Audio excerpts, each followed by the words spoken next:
Ladies and gentlemen, welcome to Casting the Spotlight episode number 165. And we are back in solo form once again. We are following the Super Bowl, a couple days removed, and what a wild upset in a lot of ways. Yeah, not what we predicted on the podcast. That is for sure. Definitely not. But honestly, I am not upset that somebody got in the way of the three-peat. Yeah. The Packers' old school record still intact. Yeah. I mean, it would have been the first Super Bowl record. And I was like, because I've never really been the Chiefs guy, you know. So I didn't necessarily want to see it happen, but at this point, like, I wasn't a fan of the Eagles or the Chiefs. So I was like, whatever happens, happens. I expected the Chiefs to win. I was wrong. And it was kind of nice. It was decently nice to see the Chiefs take a little bit of a beat down in the Super Bowl. I'm not going to lie. Just because it was so unexpected, and I don't know. They've just been so dominating in the league. They've had such a chokehold on everybody that it's like, finally, they got theirs. You know. they got revenge for 2 years ago too. Yeah. Jason Kelce wasn't out there to get revenge on his brother, unfortunately, but the Eagles got it done. I'm sure he enjoyed it still. You know. Yeah, he had something to gloat about on. He brought on it the up. podcast. He brought it up in a tweet. He was like, obviously I always want like the most success for my brother. You know, he's like, so I feel like really bummed for him, but the Chiefs should be happy for themselves. They're still they're going to be a talked about team forever.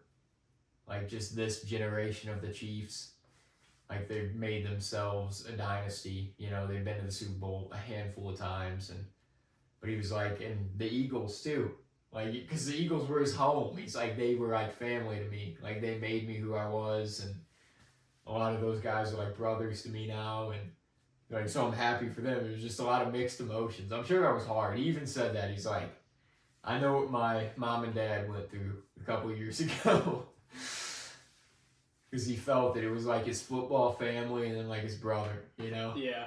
Is watching it as a, like an outside party. Yeah. And not playing. Yeah, it'd be a little hard. And his wife, Kylie, I know, is like just Philly, born and raised. Mm-hmm. So she was like, I can't root another team than the Eagles. I don't care. They didn't get it done this time, but, I mean... Well, Philly did. But that was like... I mean, we could talk about it to get the bed the shits, too. Yeah, I'm sure we'll bring it up. Yeah, I was going to say, it was interesting, because like it definitely changed the dynamic of the world of conversation and culture, like versus if the Chiefs had three-peated again. Like it feels like a place of almost uncertainty now. Yeah. Not saying like anything about like the dynasty or the fall, you know, but like the fact that it was that spectacular and the Eagles dominated the game like that much, it just feels like there was just another huge shift, especially like in the realm of like football and everything. You know what I mean? Like the Chiefs could very well be back. Oh, but yeah. They're not like... It was just... They're not ruled out as contenders by any means. But it changed a lot of perception, I think, as far as, you know, what it's like to defeat them. Yeah, it's hard to say moving forward, like, what they'll look like. I feel like the Chiefs now, after defeat like that, it's like they're going to revamp some of that roster. They're going to have to do something. They're going to have to work on the line offensively. You know, like Kelce, you know, who knows? They'll probably, like you said, you know, maybe they'll run it back with them again. I think one more year, because he's going to try to redeem, you know, along with the team, try to get back to the Super Bowl and win it. And I think if they win it, he'll for sure retire. Even if they don't, I could see this possibly being his last year. If they don't, you know what I mean? Yeah, I mean, he's got a lot of he's kind of one of those names at this point. Like, he's got notoriety outside of football, so he can go do what he wants to do. Like, so he doesn't really have to stay.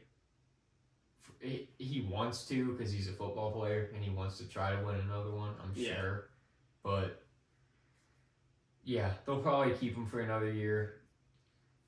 Maybe they'll move, like, I don't know. I can't necessarily see Travis Kelce as anywhere else a tight end on any other team. He's been there even way before Mahomes. He was on the Chiefs, you know? He was with Alex Smith in that era. Like, but who knows what happens with all that. But what did you personally actually think about this Super Bowl? Because I've heard a lot of mixed opinions. Some people thought it was just trash because it was so one-sided. But as a football fan, personally, I thought it was a pretty good Super Bowl. Yeah. Because if you follow football, like, strongly and you watch it all season long, like... And for years. The story has been the Chiefs. Yeah. So it's like, this year, they finally... It was like the dragon was slain. Yeah. You know what I mean? Yeah. That's how I feel too. I'm like, if you know what I'm saying, like if it had randomly been the Eagles and the Chiefs, you'd have been like, what the fuck was that?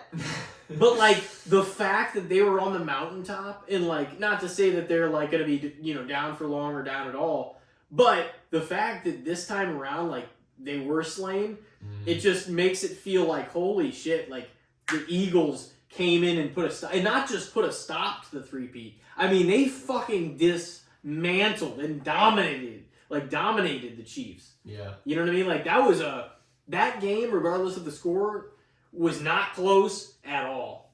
Like, they had an insane lead at one point, the Eagles. The Chiefs got a lot of fourth quarter trash time points because the Eagles were playing cushion.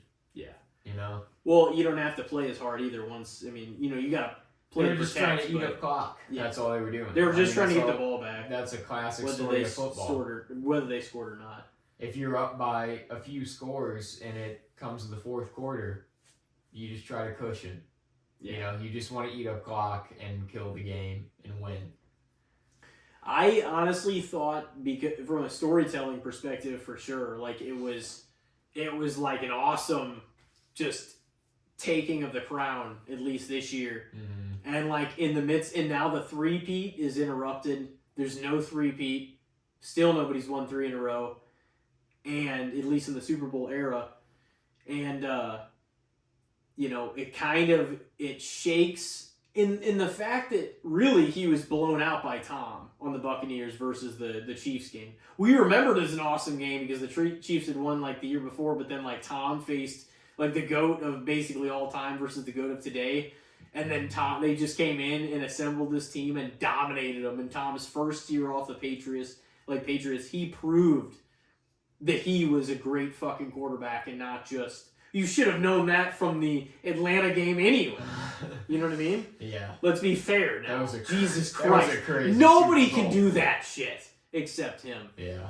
And fucking, you know, but like the fact that they dominated him in that Tampa Super Bowl, which I was glad to see, but it felt awesome because of what the story was of him going there, of him assembling that team of just fucking pirates and like guys that were not...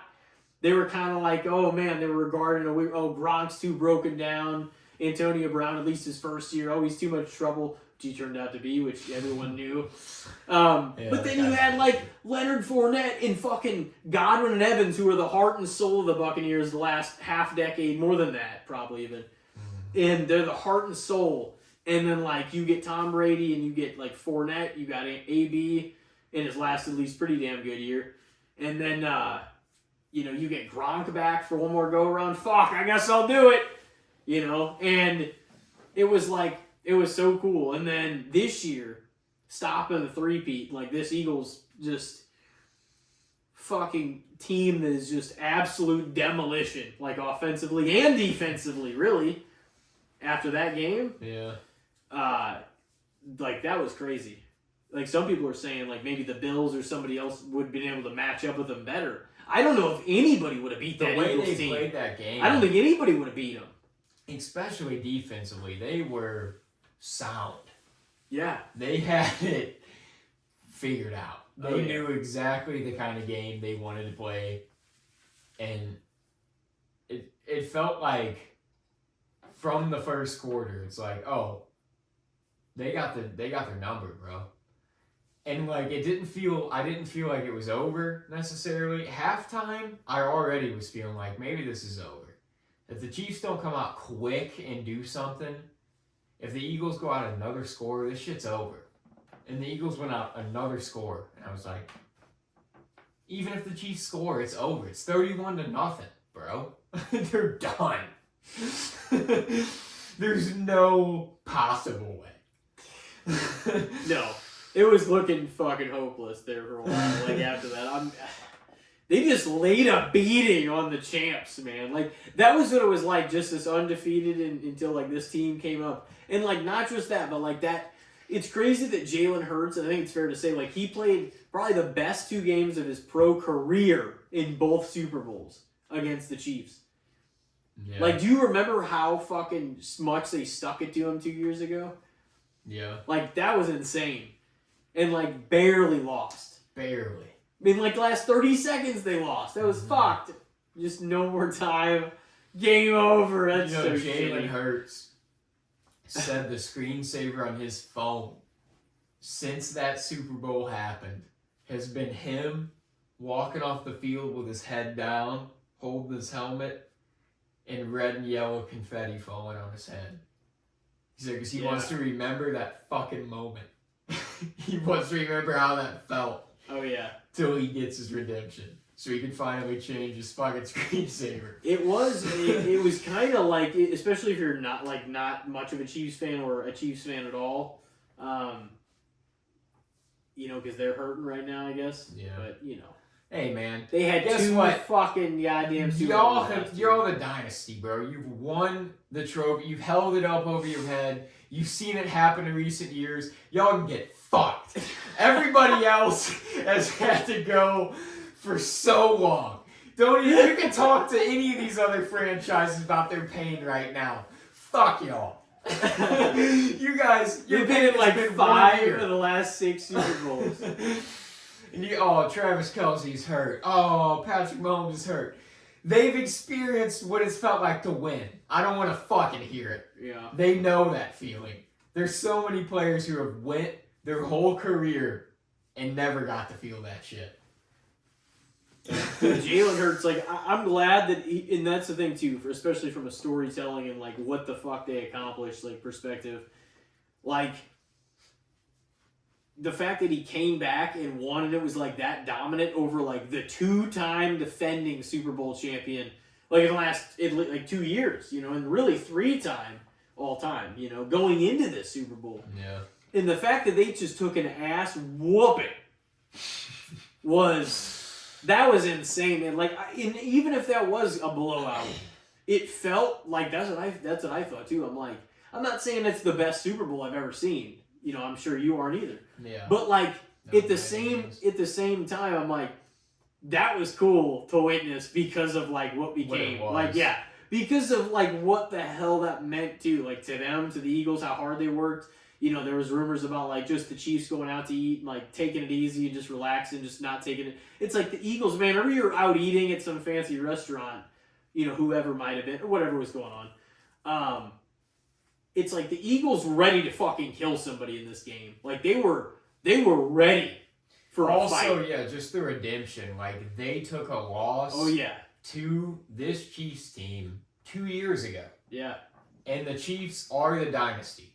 So it's like they took it from him. They brought it to him. Yeah. I think it was Devonta Smith. I'm not for sure. It was somebody from the Eagles. It was like a funny clip. I think it was Devonta. But they were walking off the field like after they won, after the celebration on the field. They were going to the like clubhouse to celebrate. And Devonta, like there was cameras like watching them all walk into the clubhouse, and Devonta like grabbed the camera. He's like, "We brought the belt to the ass today." Oh yeah. No, I And mean, they did. They really did. In just even because, I mean, you can kind of be unbiased even about the game and stuff like that in that sense. But I'm like, it was honestly like, I for sure was more, in a lot of ways, entertained by it than some of the previous Chiefs Super Bowls. You know what I mean? Yeah. Because of the storytelling of it, like, because the ending, it was like, not that we were cheering necessarily for the Chiefs, but like what it meant for them. And after coming back and making it back there and fucking laying it on them like that, I was like, that was crazy to watch. Like, that was... I'll tell you what, is like, you will remember that Super Bowl. That's the thing. Yeah. Is like, that, you know, and that means something. Yeah. It's going to be a historic one because they stopped the three-peat and they stopped the Dynasty Chiefs. In such a dominating fashion. It kind of, in a way, not at all, it was the same way. Because I feel like in my lifetime, the 2008 Super Bowl between the New York Giants and the New England Patriots, when the Patriots were undefeated, and Eli Manning and the Giants were 8-8 and took every game from the wild card to the Super Bowl as a road game and ended up beating the undefeated Patriots. That, to me, is the best Super Bowl I've witnessed. And I don't know if it will be topped. It'll be hard for that story to be topped for me. But yeah, it was wild. In a way, this had similar vibes for the aspect of, like, they stopped the dynasty, you know, and it was nobody had the faith that they could do it, really. Like, you heard some, like, the people that mainly said the Eagles were going to win were Eagles fans. Dude, we blew it off, and honestly, I blew it off, and people would say that, they're like, I don't know, man, the Eagles. I'm like, stop. And I told you that. But, like, I also was just like, I'm like, we think this in all of them, even the ones that were, like, throwing out Eagles, would be like, they're like, you know, that's true, though. Like, they can't argue with it. Because I'm like, I'm not defending the Chiefs. But I'm like, the fact is the fact. I'm like, we think this every year. And the Chiefs beat them every fucking year. Like, every team. And I'm like, we just need to be realistic, is my thing. But I'm not going to act like because I even said that I blew that off multiple times. And there's somebody who's even joking and being like, oh man, the Eagles, they can get it done. I'm like, I'm like, yeah, do they have a shot statistically? For sure. They're in the game. Yeah, there. They're facing them. But I was just like, I just accepted that it might be the exact same result we witnessed. And I was like, holy shit, it wasn't. And like, it was really impressive. I mean, that defense, like, that was impressive as fuck what the Eagles could do to the Chiefs. Yeah. I mean, they destroyed them.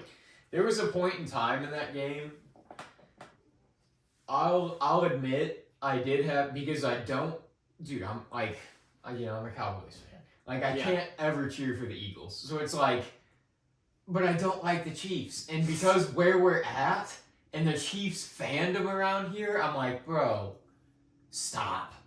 You know? So it's like, where did I go in this Super Bowl? Yeah. So it was just, at a point when the Chiefs were getting their ass beat so bad, I was almost like, come on, score some fucking points and at least make this an entertaining game. It was pretty entertaining, though, anyway. Because I wasn't just smirking at the Chiefs' demise to the point where I was like, haha, they're fucking finally getting their asses beat. I was wanting it to be a Super Bowl that I was like, oh fuck, invest in it. You know what I mean? They made it a fucking quote-unquote game too late.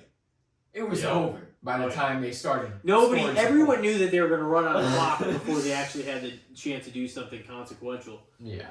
You know? But no, I mean, like I said, I stand by that. I'm like, I wouldn't say it was like necessarily an all-timer from like a game standpoint. From a storytelling perspective, I mean, it was a great all-time, at least even the last 25 years. You know what I mean? Yeah. Like, it was a memorable night. You're like, holy shit. And he stopped him, and like, you know, that was, it was really cool. Because, like, regardless of how Saquon even performed, too, I'm still really happy for him. Because, I mean, they would not have been there if it had not been for Saquon this year. Yeah.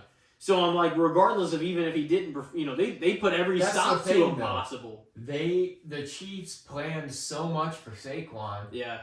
that it opened up They left AJ so many Brown. holes, It man. opened up Devonta Smith. It opened up Which means Dallas they Goedert. It opened up underestimated. Jahan Dotson. Which means they underestimated Jalen Hurts. Yeah, like For sure. they because of the season he had. Yeah. The season he had was lackluster because it was a Saquon heavy season. Yeah. He's what took him there. So the Chiefs planned for the run game. Yeah. And what they got was the pass game. Because they had a backup They plan. did not. Dude, the Chiefs, did they look like they had a fucking plan B, C, No. or D? They looked like they had no plan except the first game plan. And I was listening to New Heights this week because, I listen to them some weeks. They got some interesting episodes. I don't have anything against the Kelseys. I like them. I don't really like the Eagles or the Chiefs, but I like those guys. So, and they talk a lot of football. And, Travis Kelce, even on the podcast, was like, I feel confident in the game plan, that we've got written up. And that seems like that was just the Chiefs. That they had just a script, they had their game plan, they had just a plan. That was it. And they were going to stick to that, and they were confident in it. And that did not go to plan. No. But yeah, no, they were the Eagles were ready for a fight. The Chiefs were not prepared for what the Eagles brought, is what I watched. Once it was 10-0, I was like, all right, this is manageable, but I'm surprised. I'm surprised the Eagles jumped out. Oh, yeah. It just got more and more impressive. And it was 17. I was like, damn, dude, the Eagles are taking it to them. It's still a manageable game. Yeah. And it was Especially 24-0 at halftime. I was like, ooh. Yeah. And then it was 31-0 in the third quarter, and that's basically when I said it's over. Oh, yeah, that was just an ass whooping, dude. Yeah. Crazy Super Bowl, though. It was. It was honestly I'm still kind of soaking it in, to be honest with you. Yeah. What the hell happened? What the hell we just watched? Some people are writing it off quickly. I think. What do you mean? Just the Super Bowl in general, they kind of get sucked. It was a bad game. There's more to it than that. Yeah, but a lot of people are writing that off quickly, and a lot of people also trashed the halftime show. But that was also the most viewed halftime show of all time. Mm-hmm. So that polarization on top of the story of what was the Super Bowl, I feel like it's getting immediate kind of discourse, but over time, it's probably going to age well. Mm-hmm. Just in general. All of it in general. Halftime performance, game, just the whole way the production went down. It felt like some sort of a tide shifted in that game. It was well, we'll see. If the tide really does shift next year, and the years leading forward, this game will be even more remembered. Yeah, that's what I mean. I'm like, man, we'll see what happens. I mean, I'm not even insinuating that it's the Eagles are going to have a shot to do this, and the same, as the Chiefs were just in position or anything like that. I'm just saying, I'm not even saying that, but it seems like, now the Chiefs are seen as more human and they can, what teams need to do and put together to be able to beat a team like that. Of course, the Chiefs will adjust themselves too. So, we'll see how it goes. They'll make some moves in the offseason. I mean, look what the Eagles just did their offseason. I know. Completely revamped the defense and signed Saquon Barkley. Not even to start this conversation again, but how the fuck does Jerry not have money for fucking Derrick Henry, but the Eagles can afford all of these fucking weapons? No. They're all Jerry billionaires. Jones had money for Derrick Henry. They're all billionaires. Because Derrick Henry lived near Dallas. Derrick Henry was willing to take a pay cut to go to Dallas. Jerry Jones wasn't interested in Derrick Henry. That's Jerry fucking Jones crazy. Has no fucking idea what he's doing. That's what it boils down to. So much embroiled passion in one statement. Yeah. I'm just letting it play out at this point, man. No, but yeah, you did. Yeah, no, he's. It's just clearly like seems out of touch. Yeah. You know? At this point, I've just like, I clinged on to them in an era where they looked promising as a child, like with the Romo years, with the early Prescott years. Like, I've clinged on. I started watching them early and I clinged on to them, and now I'm just in it for the ride, bro. So if we just go to tank these next few years, I'm not leaving them. The same with the Browns, bro. I go with the Browns and we bid on a tank. It's just the way things go, man. One of these years, hopefully while I'm still alive, things will fucking turn around. And I'll be alive to witness it and fucking relish in the moment. But, well, that's what makes a fan. And I'm putting it on air. You know what I mean? I'm sticking by my teams. It's been a fucking shit show. There's a lot both those teams are going to have to do to be competitive, that's for sure. Yeah. You ready to start this new segment? I feel like we had a pretty explosive, we had a pretty explosive, good. I feel like that was solid shit, though. That was good content. But we got another solo session of this here segment. And we drew tonight for the categories. We drew Star Wars characters. So get ready to nerd the fuck out of Star Wars. And or turn it the fuck off if you're not. You're Star Wars fans, you know, we've had some discourse before in our Star Wars opinions. So, yeah, some people disagree with it.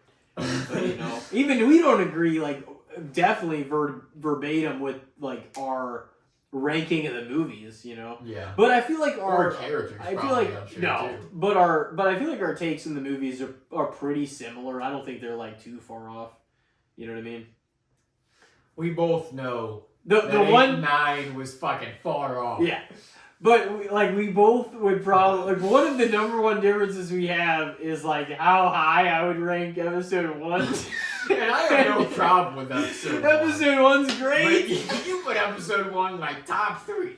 I don't know. I would have to really think about it. But you know, number 1 would be Revenge, number 2 would be Empire. Yeah. And I'd probably put those 2, 1 and 2 as well.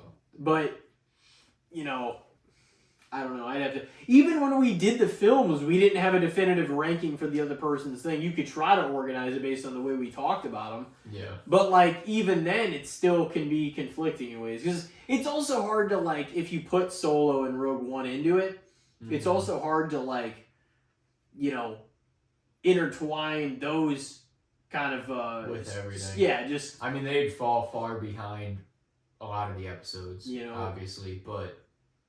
8 and 9, we'd have some discussions. Yeah, see, but like what? I see, but that's the thing. It's like, what do you think the worst movie out of all 4 of those was? 8, 9, Solo, Rogue One. Well, okay, let's be realistic. You have to think Rogue One's better than at least a few of those in there. Yeah, I'm sure you think it's better than. And like Solo was fine. But it wasn't necessarily impressive. It gave you what you wanted. Solo reminded me a lot. It was Disney Star Wars for sure. It was like a lot. It was a lot of fan service. If you watch a Star Wars, a lot of fan service. If you watch a Star Wars series on Disney Plus, that was kind of like Solo, but in movie form. You know what I mean? In a lot of ways. I could see that being almost chopped up into episodes instead of a movie too. Yeah. You know. But I liked it. I did too. I don't know if I'd put it above. It was good, but I don't know if it was necessarily like impressive. You know what I mean? Yeah. Like because they gave you what you wanted, but they didn't really like surpass your expectations. Yeah. You know what I mean? And like the longer I've sat with it, the more I'm like, man, I might like episode 8 more than 9. Yeah, I'm thinking that too. A lot of ways. Because at least like Rian Johnson's choices or not, you could at least see the story playing out for what he was going for better than whatever the fuck that chopped up mess in episode 9 was. And here's the thing. I don't blame J.J. Abrams. No, I don't either. By any means. But that's what you were going to get whenever you had to try to patch that stuff up. But yeah. It was like, that was just... It should have been one director. He wanted to recover his story. But it's like, if we were telling the J.J. Abrams story, why didn't he do all 3 of them? Yeah. And you wanted to do 3 different directors, and then you realized after Rian Johnson in episode 8, oh, it was a bad idea. Dude, so you went back to the original. It was almost worse. It almost would have been better if it had been another different director the 3rd time. Just with a fresh mind on it. Than having somebody that wanted to recorrect the course, or the guy that did all that shit in episode 8. Bro, if you brought... Rian Johnson has made some great shit. I'll give him his due. Yeah. He's directed some, and written some fantastic episodes. He's not a bad director by any means. But we're talking about the Star Wars universe. Yeah. So, it's a little bit different. And I mean, he had some choices in episode 8 too that I was like, what the fuck was that? Yeah. But I don't think that... I didn't agree with it being so comical either, but I also think that's a direction Disney has tried to take. Also, that's kind of a Disney thing too. You know? Yeah. So I don't fully... Maybe they're like, well, put some humor in the... Blah, blah, blah. I think it's oversaturated in certain parts. I don't think everything needs a lot of humor in it. You know what I mean? Yeah. Dude, if you brought Christopher Nolan in to do episode 9, I bet you that shit would have slapped. Oh, yeah. Oh, yeah. It would have probably been amazing. He has never missed on anything that I've seen. And that would have been cool, because you would have stuck to the formula. You would have 3 pretty big-ass directors do 3 different episodes. I really almost think that would have been better now that I've come to the conclusion on it. And I don't even know if he would have been in consideration, but just off the top of my head, out of directors that kind of fit Star Wars, like they could go into that vibe, and I'm sure they could mesh well. And they're kind of like big names that could just kind of do whatever. Christopher Nolan feels like he could fucking pull it off. Yeah. You know what I mean? Yeah. And like J.J. Abrams, Rian Johnson, Christopher Nolan, that'd be a stacked trilogy of directors. Yeah. But no, they had to they did what they did, and we got what we got. So. Oh man. Would you rank Solo above episode 9? I don't know. That's hard to say. Are those your bottom 2? It'd probably go, and that's hard. I'd probably go episode 8, maybe, and then Rogue One. Episode 8 above Rogue One? Maybe. I'm not saying I disagree. Maybe. I'm just I don't know. Maybe Rogue One. I never watched Rogue One with a fresh mind again. I've seen it a few times at this point, but it's like, it might go above episode 8. And I might have to put Solo above episode 9 for the simple fact that Solo offended me as a fan much less than episode 9. It just took... Episode 9 felt like they took shit into their own hands that they didn't have the right to take into their own hands. And just fucking tried to create their own story. And in a way, squander some shit that happened beforehand. You know what I mean? Yeah. It's like, you almost don't have a right to do that. That was bullshit. I know you have the rights to Star Wars, but it's like, you almost feel at certain times in episode 8 as well, but 9 too, like, that you're like purposely slapping George Lucas in the face with some of this, man. We got, I will say I am disappointed as a fan. Truly, like, this is me speaking, the kid speaking from the heart of, like, I am truly disappointed we didn't get to see Luke lightsaber duel again. Whenever that was on the fucking table. Like, how the fuck can you not make that happen? You know what I mean? Yeah, he fucking picked the saber back up, man. That was like a whole storyline. Was like him, like, leaving the saber behind. I was and, like, finding his way back to it. I was really upset about. I really like wanted to see that. I mean, not that I was upset, but I was just like, and even after I saw it, I was like, oh man, that was amazing, that was crazy and stuff. And then I was just like, you know, as time passed and stuff too, it was just kind of like, man, they really did. I don't think they did the character justice, you know. Yeah, it felt like, especially with that embedded storyline of like Rey being called to it. Finding Luke, him tossing the saber aside, and then like Yoda giving him the lesson. That was fucking his dope. Way back to the Force and like accepting the Jedi ways and stuff again. Like, you did all of it right. how did you not have him pick the saber back up and duel again? And I've heard the argument before that it's like he proved to be the strongest of Jedi he could possibly be by showing up as a Force apparition, like not even having to be like having the capability to project himself. That was an amazing, heartfelt scene. Like, due credit, you know, whatever credits due, especially like to The Last Jedi. Like, that was an amazing scene between, you know, Luke and Yoda. Yeah, that was a good scene. It was cool too that they brought Yoda back, like Force Ghost. Like that one felt like it was like a worthy nod. That it was like this is acceptable. You know what I mean? Oh, it was sick. And like he came back to, you know, teach him another lesson. So it was like fucking cool. I don't know. I was a big fan. Fuck, we still have to stop. Yeah, we're good. We'll just if we have to, we'll go through one. No, we're good. We can just move. I mean, some of these were like, oh, how much you can elaborate on certain ones. You know what I mean? You can elaborate a little bit.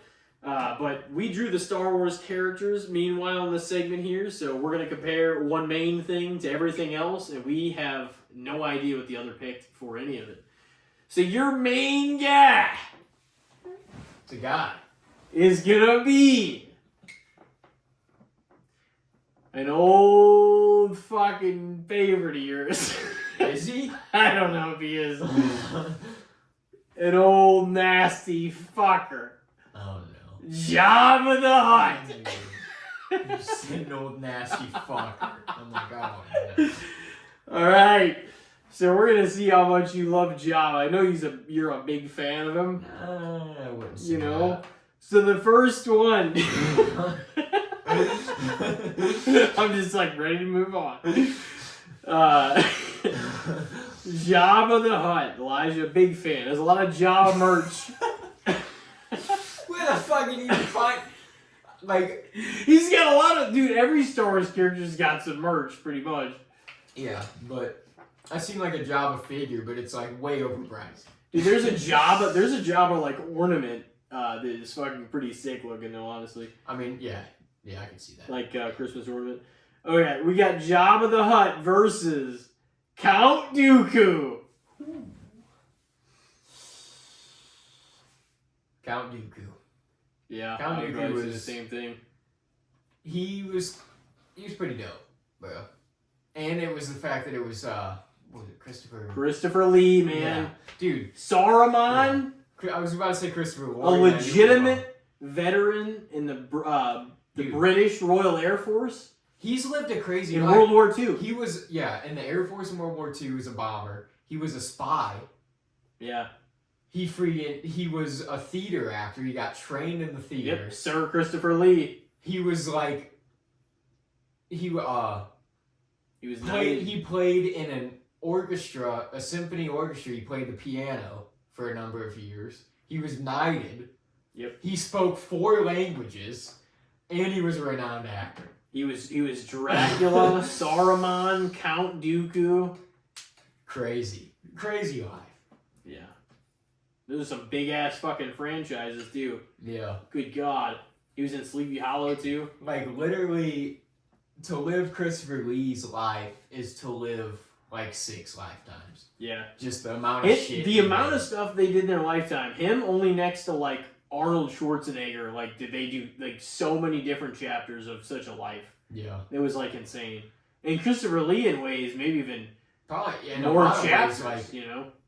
Yeah. In ways, just because it was like Air Force. Not saying it was more or less impressive. Symphony theater. Yeah, but they were both. Yeah, they were both their journey, you know. It was that Arnold Schwarzenegger had that sick Arnold speech where he was like, I see a mountain. I see a new mountain. I have to climb it. You know, that was him. Dude, he accomplished shit that people couldn't accomplish in like 10 fucking lifetimes. Yeah. But yeah, anyways, staying on that. Jabba the Hutt versus, because we can go on and on about all that. Jabba the Hutt or Count Dooku? You took Count? Yeah. All right. Jabba the Hutt or C-3PO? Dude, here's the thing. I like C-3PO in a lot of scenes. He was comical. He was fun. Yeah. He had memorable quotes, but he was also a little bitch sometimes. You know what I mean? But still, I'm probably going to take C-3PO. Oh, man. Jabba getting fucking slapped around. Jabba the Hutt or Padme Amidala? Man. They both had significant pieces to what they contributed to the story. Yeah. You know what I mean?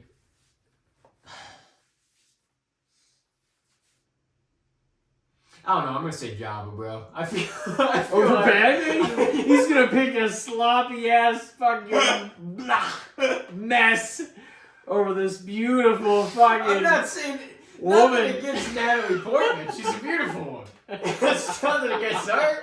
I'm just saying, I feel like Padme as a character was more cringy at times, I guess. Like, Jabba was what he was. You knew what he was. He was the gangster villain. You weren't supposed to like him. He was a slob who fucking kidnapped Leia. He played his part, bro.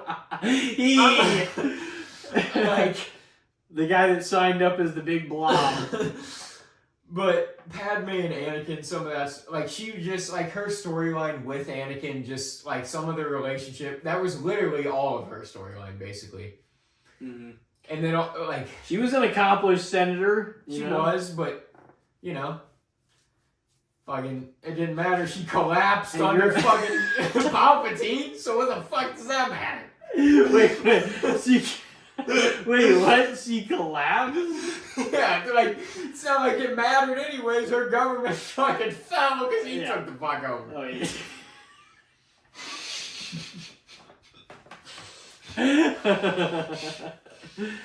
Damn. He hates her. No, I don't. Like I said, she had a significant part of the story.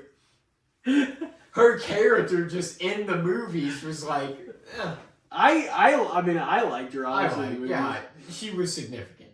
That's all I'll give her. Hey, no, your opinion's your opinion. I don't give a shit what it is. And I might regret this opinion later. Like, that was no, honestly, one, no, I know. My debate, I feel like, made some sense. I'm a little inebriated, so it might even not later, but... No, I mean, you know. I'm going with it. Hey, if Jabba's getting his ass kicked, that's on him. Jabba fell behind 2-0, so I felt like I had to give him a little something. Oh my god. Oh man. Oh shit. Alright, well. Padme, man, she got slaughtered. No, don't get her that. I'm not. You gave her the ass whooping. whooping. Chance that Keira Knightley or Natalie Portman listen to this shit. I'm not shitting on them. Alright, next up we got Jabba the Hutt, the big nasty fuck, versus Admiral Akbar. Bro, Jabba the Hutt. Admiral Akbar had just... It's a trap was his whole claim to fame, bro. He had some other lines, but none as famous as that one. That was it. I mean, he was fucking... You didn't think he was a good captain? He was there when shit was going down. You know, he's like, oh fuck, he was commanding shit, but it's like you saw him in a split second during battle scenes. You heard him talk a few other scenes for sure. Yeah, but I mean, he was a crab-headed guy who fucking was there when the battles were happening. Jabba the Hutt. He hates him!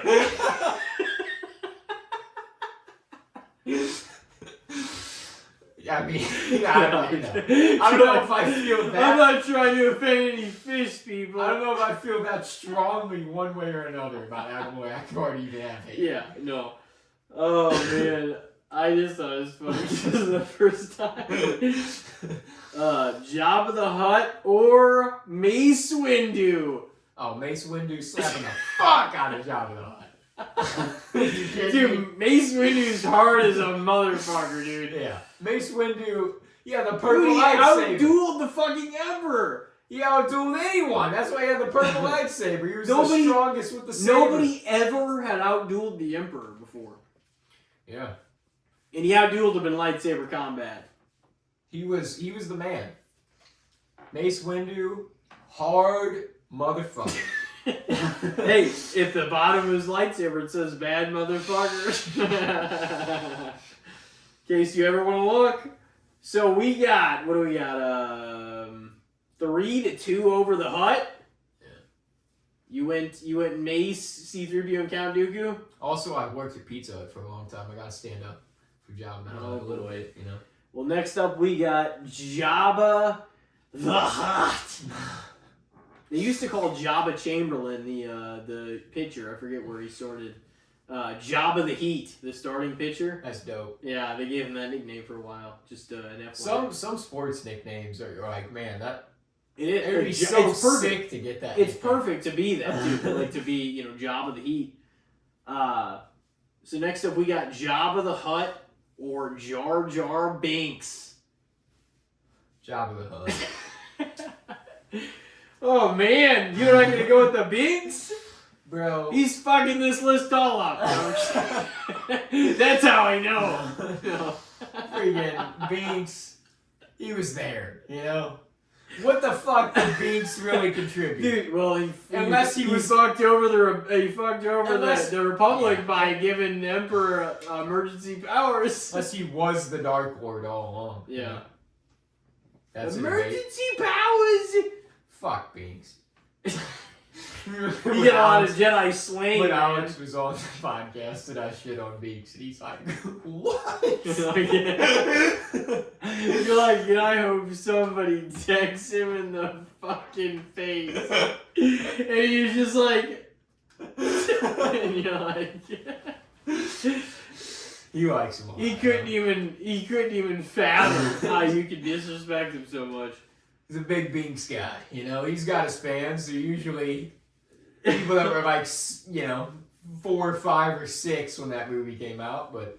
Yeah, well, I mean, we all were, and a lot of us, we chose the route of thinking Binks was a bad son of a bitch! You're this guy?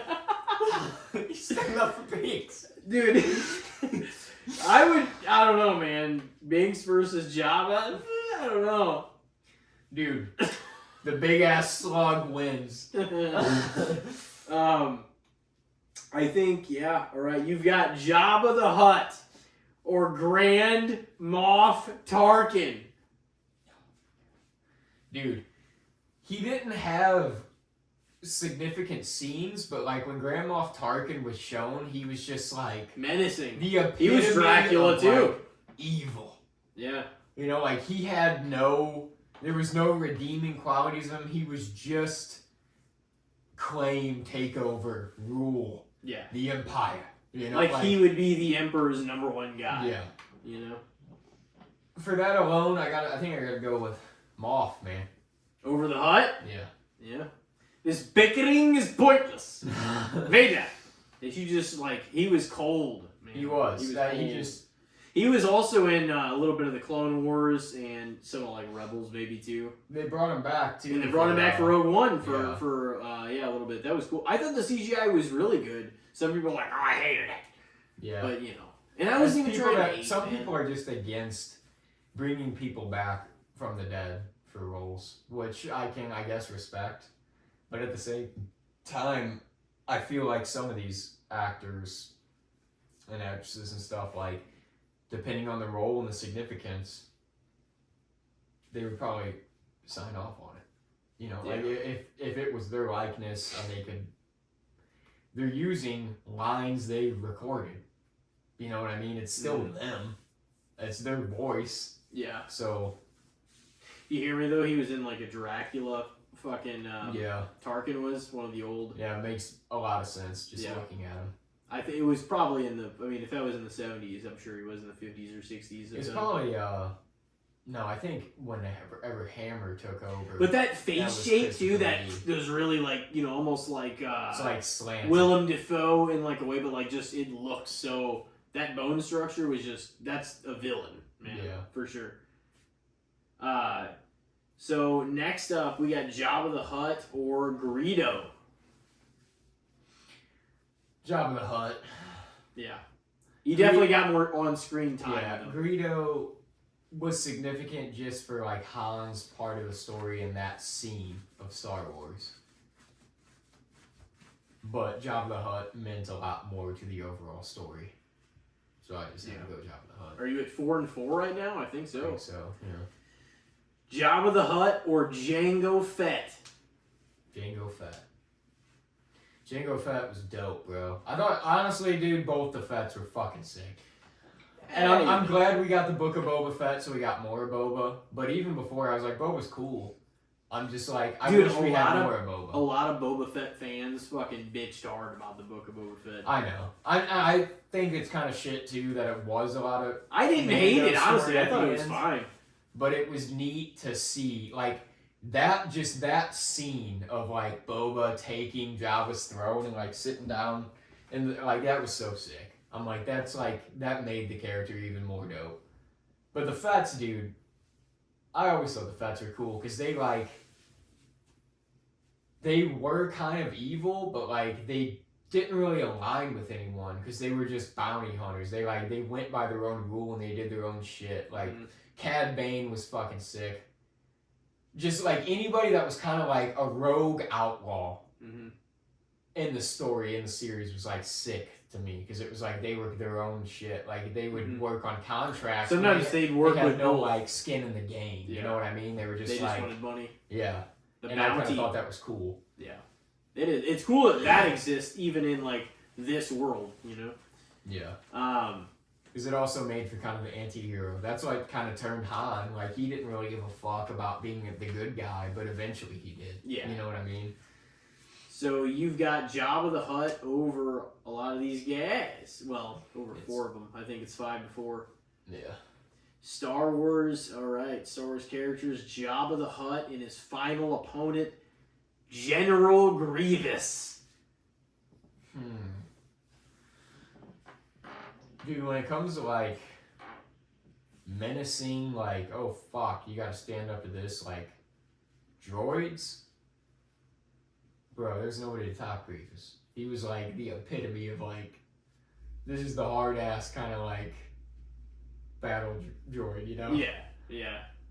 He had, like, a living, breathing heart, but he was, like, he was also, he knew how to use lightsabers, and, you know, he was well-trained in your force and ways. You collect lightsabers. Man, that's tough. Because I'm one that kind of actually stands up for Grievous. No, I like Grievous. His scenes were pretty dope. Yeah. They give him more context in the Clone Wars, too. Yeah. So I like him. And his little, like, spider walk. I'm not saying... He's, like, chasing guys. I'm like, oh, he's pretty dope. I'm not saying he would be top 10 or 15, but I do like him. I like him, yeah. I'd probably put him over Jabba, I think. Yeah, so I took, what, 6 to 4 over Jabba? Over the main guy. What do you got for me? All right. Well, your main guy. Oh, boy. Is Count Dooku. Oh, shit. And he was my first opponent for yours. Yeah. Wow. You were probably like, oh, shit. Okay. No, I like the Count. All right, so how much do you like the Count? Oh, okay. Yeah, we'll see. Count Dooku or Princess Leia?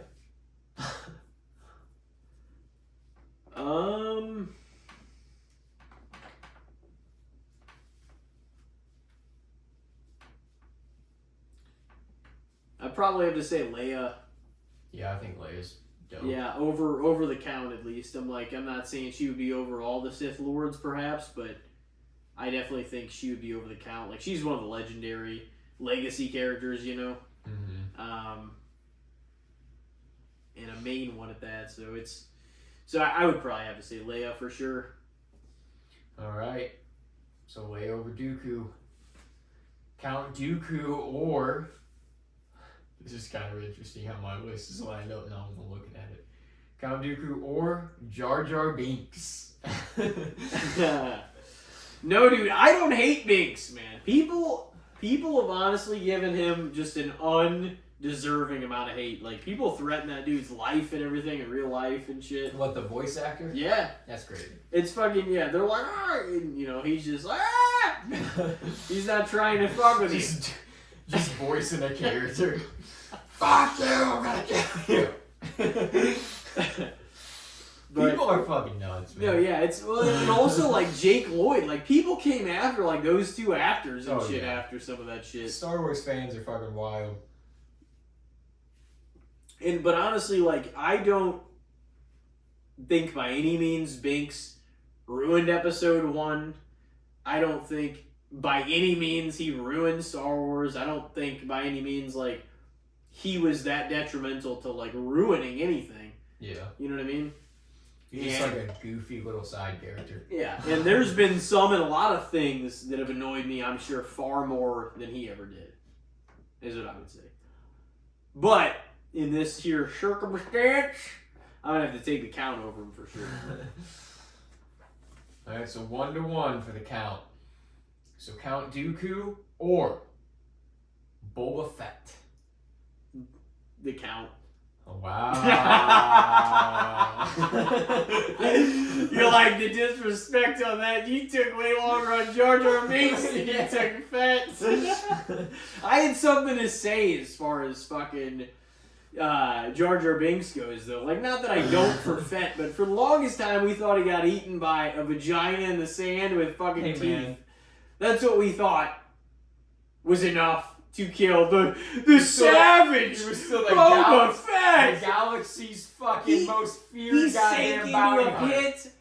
They couldn't even move. He had to fall into a specific space. Also, there's a fuckload of other people. And guess what? A bunch of bitches. And guess what? Guess what? Not any of them escaped. But Boba Fett did. That's bullshit. I call bullshit. He fucking died in there. Bullshit! The book of Boba Fett is canon, goddammit. I thought you fucking hated he parts took of the it. throne. I didn't say that. I just stood up for it. No, I think you said the Mandalorian stuff was shitty. No, I mean, it was kind of like, this is kind of bullshit that we're not spending time on Boba Fett here, and we're fucking basically incorporating the Mandalorian. Well, they wanted you to see something while they weren't making the Mandalorian season. You know? But still, I'm glad we got some more Boba Fett story. No, I honestly, if anything, this is what I'll say. That show probably helped me like him more than I ever had. Meanwhile, like, he wasn't one of my hated characters, but he also isn't one of my most beloved characters. You know what I mean? Yeah. So if anything, it helped my, honest, because it's just fun to talk about that whole thing, especially with the Sarlacc and everything. But especially because we know that I like Boba substantially more than you like Boba. So it's always been that way. You're like, I remember like fucking probably like 9 years ago. You're like, or even 10 maybe. You're like, both Jacob are bad motherfuckers. Dude, I always stay up for the fans. No, man, like. But yeah, no, the count for sure over Boba. I always thought Boba was a little bit overrated. I don't hate Boba, but like for the longest time, people were trying to convince me he was this bad son of a bitch. And like in all reality, I saw his dad do 100 times more bad shit in the fucking one film he was in. Both the Fetts carried their fucking own. But you know what I hate is that Boba, that fucking drink, has overtaken the name Boba. So now everybody thinks the drink with the little fucking gelatin beads in it. That's some weird before shit. They think of Boba Fett when they hear Boba. Alright, so it's 2-1 in favor of Dooku. In favor of Dooku, man. Darth Tyrannus. Is he going to keep the lead? Count Dooku or my main guy, Jabba the Hutt. Oh, shit. The count, for sure. Yeah. Anything to say on that, or just? I mean, no, the Hutt for sure. Going back to it, and like, he was a slimy little bitch, gangster. Like, but Jabba definitely, like, he had a part in the film, and he had a lot of influence on Tatooine. Even from all the way back in episode 1 or before that through episode 6. Yeah. So Jabba was a main character, really, if you look back throughout the entire original, like, Star Wars saga 1 through 6. Mm-hmm. So his placement can't be, I guess, necessarily under. I mean, it can be, but it can't be like under seen or underappreciated because he does have a presence even throughout a lot of the films. But I would still personally take Dooku over him. Yeah. So, what is that? Dooku 3-1. 3-1 Duke. Yeah. All right. Well, this could be turning around here soon. We shall see. Count Dooku or Ahsoka. Ahsoka. No, I think out of especially the people that aren't familiar with Star Wars canon, like outside of just the films, you know how layered and how layered, how like empathetic and how like relatable like the character of Ahsoka just is in general. And I mean, she's got like such a dense storyline like throughout the whole, like that they've interweaved in like a lot of the non-films, that I would definitely like encourage people to watch the Clone Wars and like a lot of the shows that she's been in and stuff like that. And like I was happy that they picked Rosario Dawson as like the character to play her like live action and stuff. And that Cody Rhodes actually on that podcast with Bert and Tom, he brought that up because they were on the Go Big show with Rosario. Mm-hmm. And he said that like he was FaceTiming his wife Brandy, and he was like, Rosario Dawson's here. He's like, she's about to be Ahsoka and stuff. He was like all pumped about it because he's like into Star Wars and stuff. And she was like, Brandy was like, do not help her with Star Wars questions. She was like, just because she's playing Ahsoka, that does not mean she is Ahsoka. Yeah. That's funny. We taking Ahsoka over Count Dooku. No, I mean, I think she like did her homework and stuff like that too. Oh, yeah. But like, I definitely think, I mean, she also has a whole ass body of work other than, you know what I mean? Like whenever she started playing Ahsoka, and like I have a lot of love for the character. But going back like even to that. I mean, she's among some of the very top in like all of my Star Wars characters, so I think that's a pretty swift defeat at this point over the count. Yeah, I knew you liked her a lot. I figured that one would probably go her He's way. gotten the ass whooping by a couple ladies so far. Yep. The Count, man. 3-2 in favor of Count Dooku. Count Dooku or R2-D2. Ooh. I know, I guess I didn't incorporate any other droids other than C-3PO in yours. Because I was like, I almost thought I added somebody to your list that I didn't add. And I was like, not that I mean, it probably would have been a Java win anyway. Which doesn't say highly for the person. But like, whenever I was, whenever I was going over it earlier, I was just thinking, I was like, this is, like, you can get carried away really fast, but also we know some of the very, very top of each other's list, too. Yeah. So you're not going to, like, make that the main, per se. But no, anyways. Who was your last one you just said? Count Dooku or R2-D2. Oh, shit. Ooh. The Count or R2-D2, the unsung hero. Yeah, I love R2-D2. Of the franchise, man. He's honestly, like, one of my favorites. Yeah, I would probably have to take, at least slightly, I love the Count, but I probably have to take R2. Yeah. At least narrowly on that one. Is that 3-3? 3-3. Oh, shit! He's in trouble. Yep.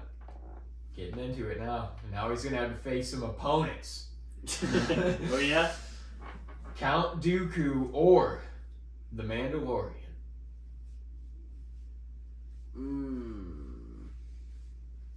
It's probably been the hardest one to compare so far.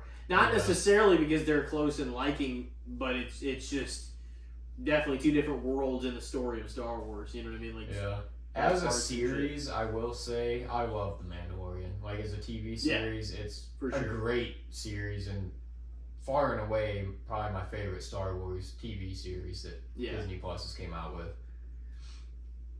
It is a little tough, like, to compare when you think of coming up against, like, characters in the episodic movies, Yeah. But it is an interesting matchup.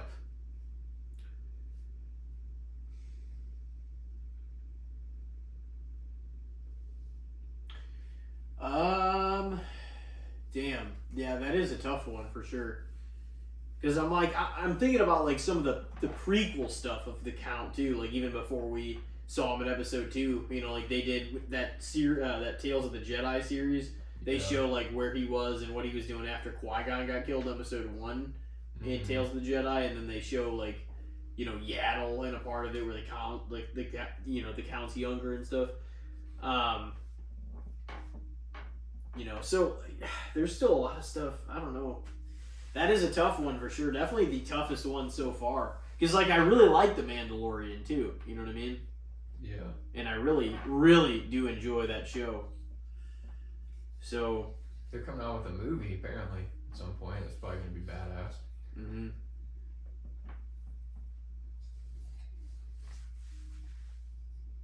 It's a Star Wars movie that I'm like, yeah, I'm down with that. Oh yeah, with Grogu, yeah, I think that would be good. And I don't know if they're gonna tie in the Ahsoka stuff in that too, or who all they're gonna incorporate in it, but I think it could be definitely cool.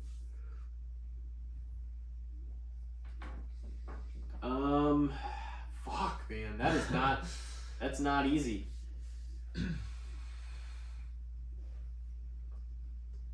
You know, and there's also like the Count, like he kind of was a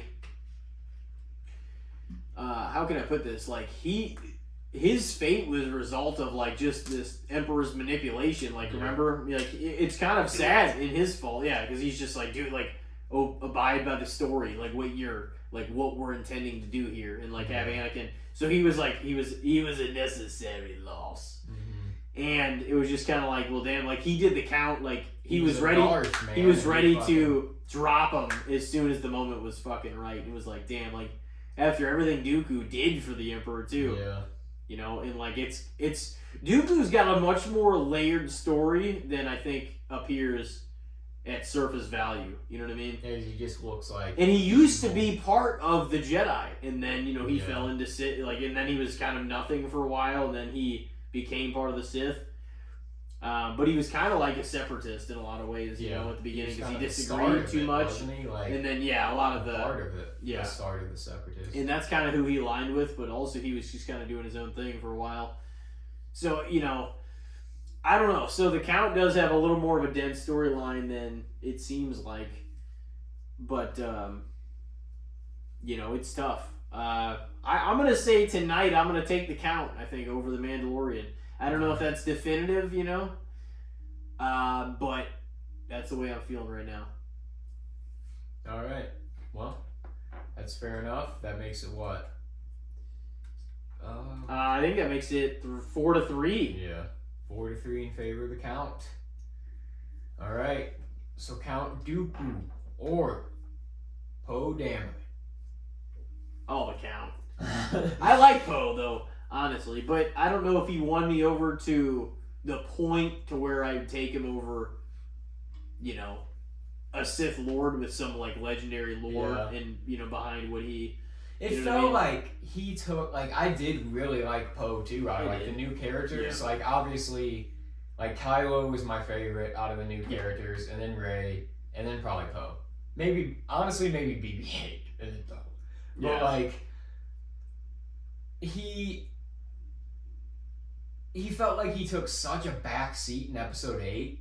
Yeah. That it almost killed his character a little bit. It was like what the fuck is he even doing? It felt like he should have been doing something more main. Yeah. He was in the very first scene of episode 7. Yeah, he was like a big part like of the impression of the comeback to Star Wars. You know? Like I feel like episode 7 was far and away the best of that trilogy because like Rey, Kylo, Poe, and Finn all equally felt like they played like a big part. They did in what that movie was, you know. And BB-8 did. Yeah.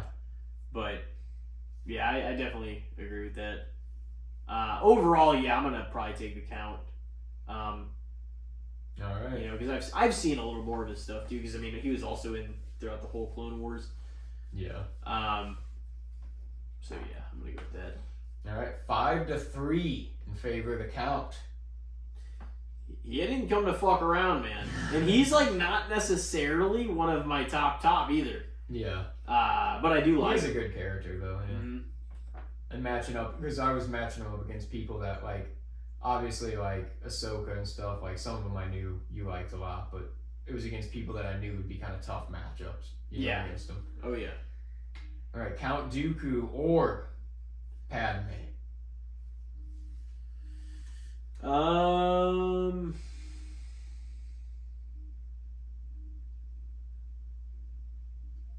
You know, I liked, and you know, sometimes it took a little bit. I think they tried to portray her in the Clone Wars as something maybe more than she was, and not to take away from her, but like at points we didn't always see that in the Clone Wars. Aside from, I guess whenever they were getting locked up and about to be executed in Episode 2, you saw her be like a real fighter on the battlefield, like for sure. And you did see in Episode 1 also. But sometimes like the Clone Wars took it, and I think that's because of the animated aspect too. They took it a little like crazy and far and like some of the stuff she did, but Yeah. you know, it was animated.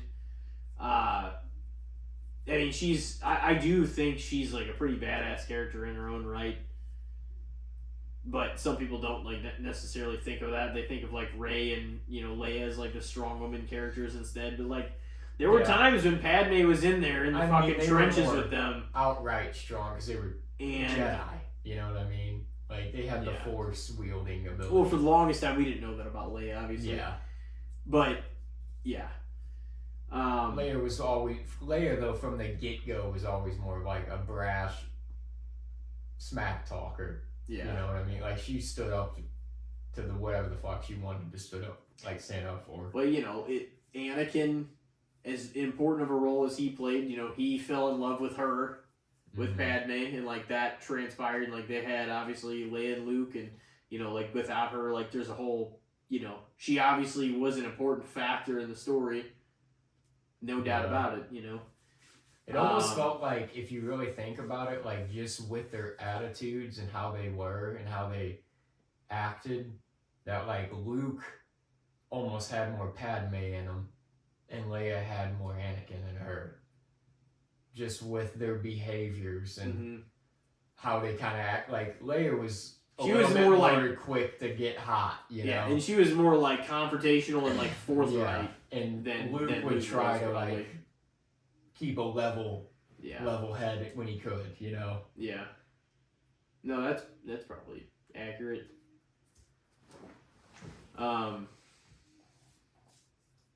Yeah, on that one, I'd probably give it to the Emperor, or not the Emperor, or give it to the Emperor. But no, I give it to the. I know you give it to him. You Dooku. Love that guy. Oh yeah, the Emperor is one of the best characters of all time. Give it to Dooku slightly. I would give it to Dooku slightly. Yeah, I think so, at least slightly. The way I view it, I don't know. I would have to really think about. Two, if I really rank the characters, like where Padme would be, you know what I mean? Yeah. Because she'd be above some, of course. But I, you know, in the grand scheme, like I'm more likely to take force wielding characters above a lot of people anyway. You know what I mean? Because they just have so much cool shit that they've done and or could do. You know? Yeah, they have a lot of cool scenes. Yeah. So yeah, that gives all of them a decided. I'm not gonna say in everybody's mind, but in mine, it gives them. I would put some non-force wielding characters obviously above some force wielding characters, but like they do have a lot of the badass scenes. Yeah, and they make a lot of the most badass characters. Yeah, because that's counting Jedi and Sith. Like there's so many cool ones. All right, so we got 6-3, I believe, in favor of the Count. Dooku. All right, so last but not least, Count Dooku or Qui-Gon Jinn. Qui-Gon Jinn. Qui-Gon motherfucking Jinn, baby. Yeah, I dude, say that too. Qui-Gon Jinn, for his time or even lack thereof, for his specific point in the story, like I thought his character was written excellently. Like Liam Neeson played it fucking excellently. It was like I thought Qui-Gon Jinn was a bad motherfucker, man. Yeah, he was like he really was the basis, you know, in a lot of ways, because he was the guy that was going to bring Anakin to be trained in the Force and to change everything, you know? He was the original, you know? He kind of is what started the whole Skywalker saga. But he was like, he felt pure Jedi in a lot of ways. Like you could tell that Obi-Wan was mentored by him. You know what I mean? He had a little bit of Qui-Gon's, like Yoda said, he has Qui-Gon's defiance in him. And because Obi-Wan even followed a lot of stuff by the book, but that's another reason why, and that's kind of along the track that Dooku was on, was to split away from the Force because he started disagreeing with some of what they were doing in like a little before the years of the Phantom Menace, about 10 years maybe before that, or I guess no, it was more towards Qui-Gon's death. So around then is whenever Dooku was kind of starting to get out of the picture, but he was still there. He could just see a lot of the stuff that happened after, like Qui-Gon died, especially, in that flashback episode in Tales of the Jedi. So Qui-Gon had a little bit of that in him, like Dooku's, just kind of like a little bit of the mistrust of like the guidance and the council, and maybe not quite as extreme because Dooku was eventually ready to just break it off, but Qui-Gon, was obviously killed in battle. Yeah. Blindly adhere by the rules put out for them. Like that was, he was the kind of the original. It did feel like, him and Dooku were kind of like, because they were on the council together, and then Obi-Wan kind of, he wasn't near, because he would definitely lean more Jedi always, but like he definitely had Qui-Gon's kind of like questioning. Oh yeah. And him where he wasn't just gonna blindly follow. And Jin had a little bit of what Dooku had less, and then Obi-Wan had a little bit of what Qui-Gon had, except I'm saying a little bit less. Yeah, it was like but Dooku's was the most extreme because he actually did split and then turn Sith. Qui-Gon I don't ever see would have ever turned Sith, but I could have seen him separating from the Jedi Order if he had really disagreed with, like Ahsoka did, you know what I mean? Yeah. If he had really disagreed. But I don't ever see Jin having turned to the dark side. No. You know what I mean? There's no way. But I could see him kind of being like independent almost more. Yeah, it almost feels like it fits him. Like from what we've seen in the character, like I could see him kind of Jin. But I love Jin, and like Jin trained Obi-Wan, who's obviously my favorite character of all time. But like I love that tandem and those two like being together in episode 1, which is what makes it a lot of because those are your main two characters. He was like a big part of what made episode 1 like pretty damn good. They said, Darth Maul both. For instance, in the movie, they're like, well, Obi-Wan's not a Jedi Knight yet. He's got to take the trials. He was, Qui-Gon's Padawan and stuff. Yeah. Or, I mean, just, apprentice, I guess, technically. Because he's a little older. Padawans, like, they're in their teens and shit. But whenever he had to take the trials to become a knight, even Qui-Gon said, he's like, well, if you guys don't let me train him, like, I'll train him anyways, which is part of that defiance kind of factor. He's just like, well, I'm still going to train him because I do believe he's the chosen one, Yeah. And then they're like, you already have an apprentice, and that's where Obi-Wan steps in, kind of for his master in a way, but he's also like, no, I'm ready for the trials. Like, I'll take him if he wants to take Anakin on. But Obi-Wan is also, at that time, already a pretty excellent Jedi. So, like, right after Qui-Gon was defeated in battle and lost, I mean, he was going to take Anakin under, his wing because that was his, dying master's wish. But he was made a knight like immediately after, especially after defeating like Darth Maul in battle. Yeah. And he had that wasn't like a question. But he went from that to having, it was kind of like Anakin and Obi-Wan were forced together, kind of creating friction from the start because of that. It's like Obi-Wan did it because he didn't want to disrespect his master, but like he even told them when they were on Tatooine that he's just like, something's not right. Like, I can see, this boy's his future's clouded and everything. Like, what's going on? And he's just like, we'll have this conversation another time type thing. Like, he's like, I'm not, like, his future is uncertain. Like, you don't know anything that you think you know yet. You know what I mean? And even the council all said that, but Qui-Gon was just like, well, if you guys don't want him trained, like, I'll train him then myself. And that's part of what it all goes back to. So he was, like, ready to step, to do things his own way if he had to. And, like, Obi-Wan multiple times had to kind of pull him back in to be like, hey, like, this isn't, But I think Qui-Gon sensed there was a little bit of corruption in government, too. You know what I mean? Which is also what made him that way. To be a little untrusted, and especially after seeing how Dooku left and, like, after all that, I'm sure that made him question things too. Yeah. Because he's just like, wait a minute, my master, who was over here for, since forever, who trained me, is now left the Jedi Order. It's like that was the guy that mentored him, So it's like, that would definitely make you, not immediately make you do the same thing as him necessarily, but like, it would make you be like you got a lot of respect for that guy. Like, him leaving and going to completely the other side, that would definitely make you raise an eyebrow and think things over. Yeah. You know what I mean? You'd be like, it's the guy you had followed and trusted. Yeah. So it's kind of like, does he have a point? I mean, I was with him for over a decade being trained, Yeah. Probably 15 years even, but, so I don't know. But those are big reasons why, speaking of Qui-Gon and Dooku, why they're like probably two of the most interesting characters, the depth of like their just understanding abilities, but like also their questioning of, the authority, the Sith and the Jedi, and like the whole, all of it. So yeah, I mean, but I love Qui-Gon, if nothing. That's why he always pretty much remains in my top 10. He's probably either on a given day number 9 or 10, but he's like always in there. Because I love Qui-Gon. Yeah, he's a good character, for sure. So I would take him over Dooku, I think, a little bit for sure. Yeah. That's acceptable. So it was 6-4 in favor of Dooku, and mine was 4-6 out of favor of Jabba the Hutt. Okay. Wow.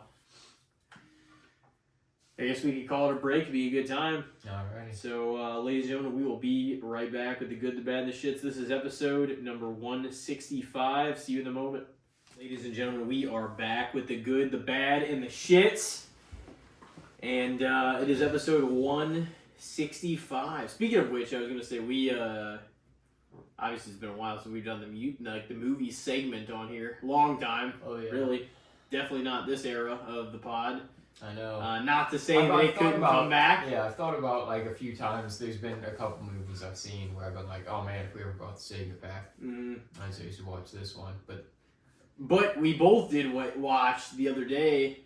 Yeah. The Hustler, The Northman, and Hillbilly Elegy. Yep. Fuck. What did you think of The Hustler? Yeah, it was a classic. Like, I liked how it had the classic vibe of the movie. It was black and white, but there was also a lot of just still one shots in a room. Yeah. You know what I mean? There wasn't a lot of camera panning. You were just, boom, we're here now. And then you'd follow.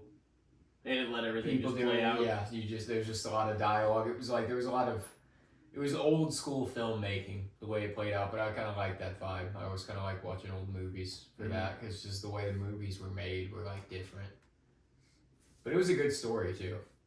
I feel like old movies, a lot of times, are good about that. Like, the actors are good. You know what I mean? Like, the story, like, the acting itself is good, because they kind of have to lean on that, because they don't have special effects or anything else. Oh yeah. No, a lot weighed on the performances and everything, and like, from beginning to end, like, whenever he played Minnesota Fats for like that marathon of games, just like almost 30 probably plus hours of straight pool, versus like at the end too. Like, it's so much happened in between there, but like just his journey led him back to playing Fats.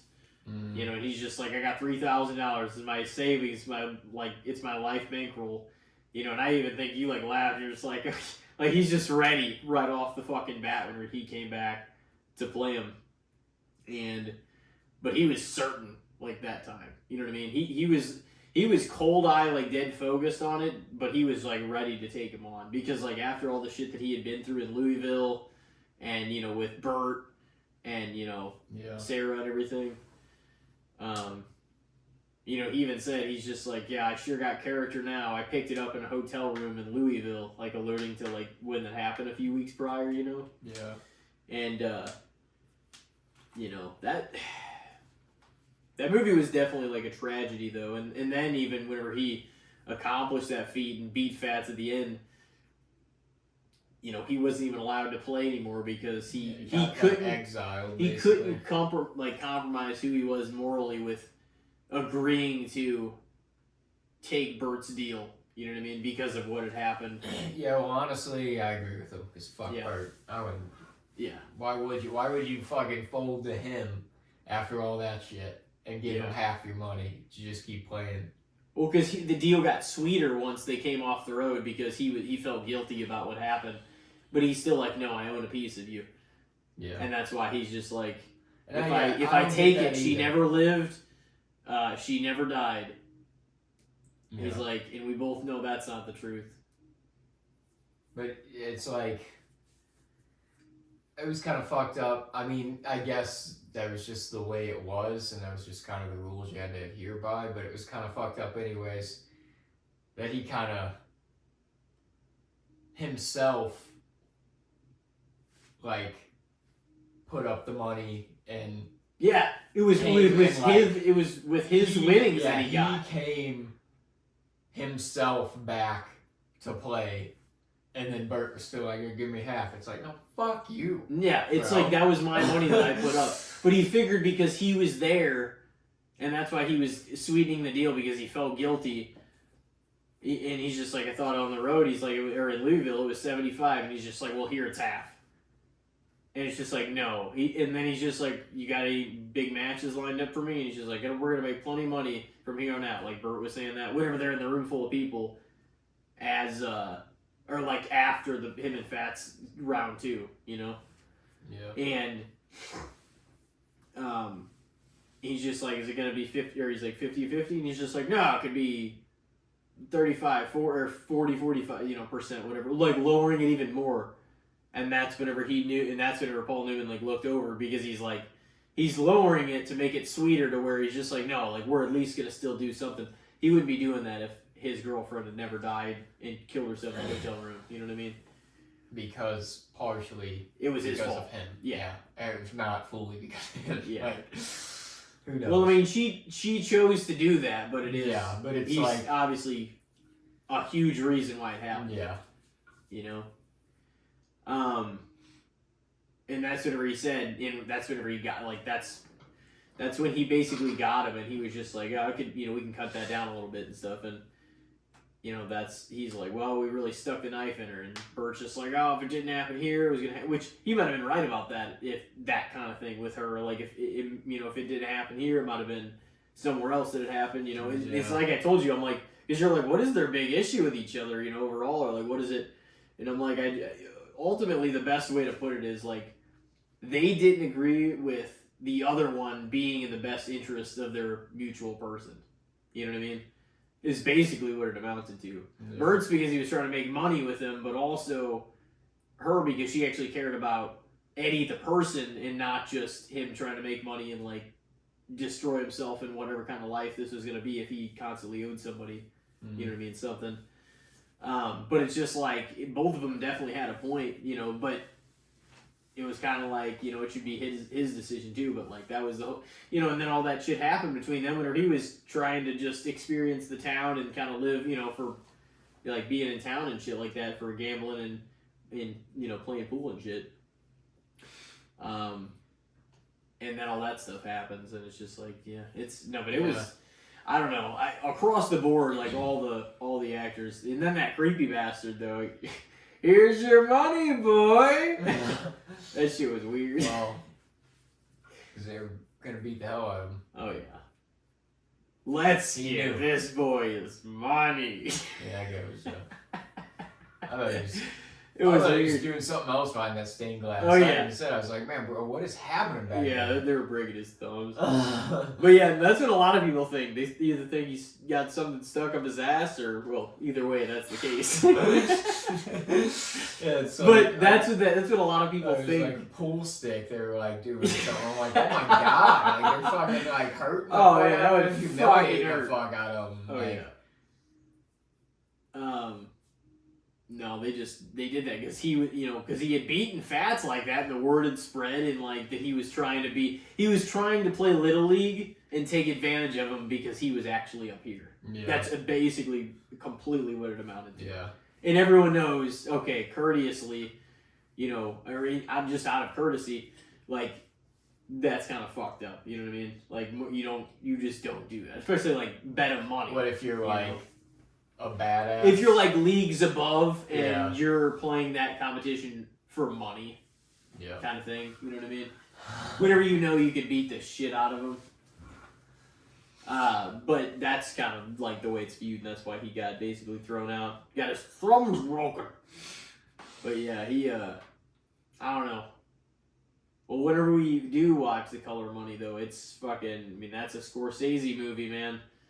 But it's, I think you'll like it. I don't know which one you'll like more, because, like, The Hustler has such a, like, a legendary feel to it, and then that one's going to be, like, smack dab, like, 1986. Yeah. And I'm like, that's a good, like, era, too. That movie actually, kind of made pool popular again in the 80s. Yeah, I can see that. You know, I think that's what Paul was telling us whenever we did his life story. Yeah. But Some big actors, too. mm-hmm. Big director behind it. It's probably like a big budget movie. Bigger. Yeah, I could see both of them having their own kind of I mean, I haven't seen The Color of Money yet, though. Mm. But having their own kind of, vibe to them. The Hustler, though, it was good because it was just like such a classic film. Just for That's that a long aspect, time. too. 1961. Yeah. Long ass time. But yeah, no. Anyways, I was McMahon asked about that one because I'm like, we talked a little bit about like the Northman and a little bit about Hillbilly Elegy, but I'm like, I don't think we talked at all about The Hustler after. We watched You know, it, not to say that we have to go through them all like right here, right now, or anything. But I was like, because I was actually wanting to ask you that on or off air, and I was just like, just to pick your brain about it. Yeah, they were all good watches. Mm-hmm. Enjoyable movies. There's more to get to. Oh yeah. There's always more. Oh fuck, we haven't even started to get the bed in the shits. No. Alrighty, let's give it the best shot we got. Alright, well, who wants to go first?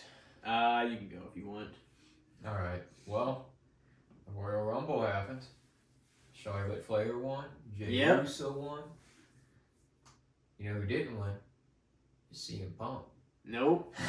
Again. So what do you think about CM Punk losing in the Royal Rumble yet again?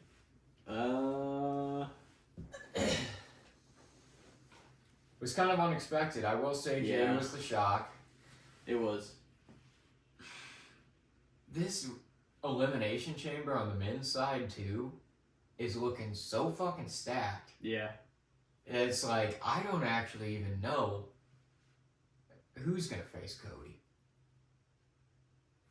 at this point. And if it, like, I'm sure they'll build a good story, but it's like, is it going to be Punk? Is it going to be Cena?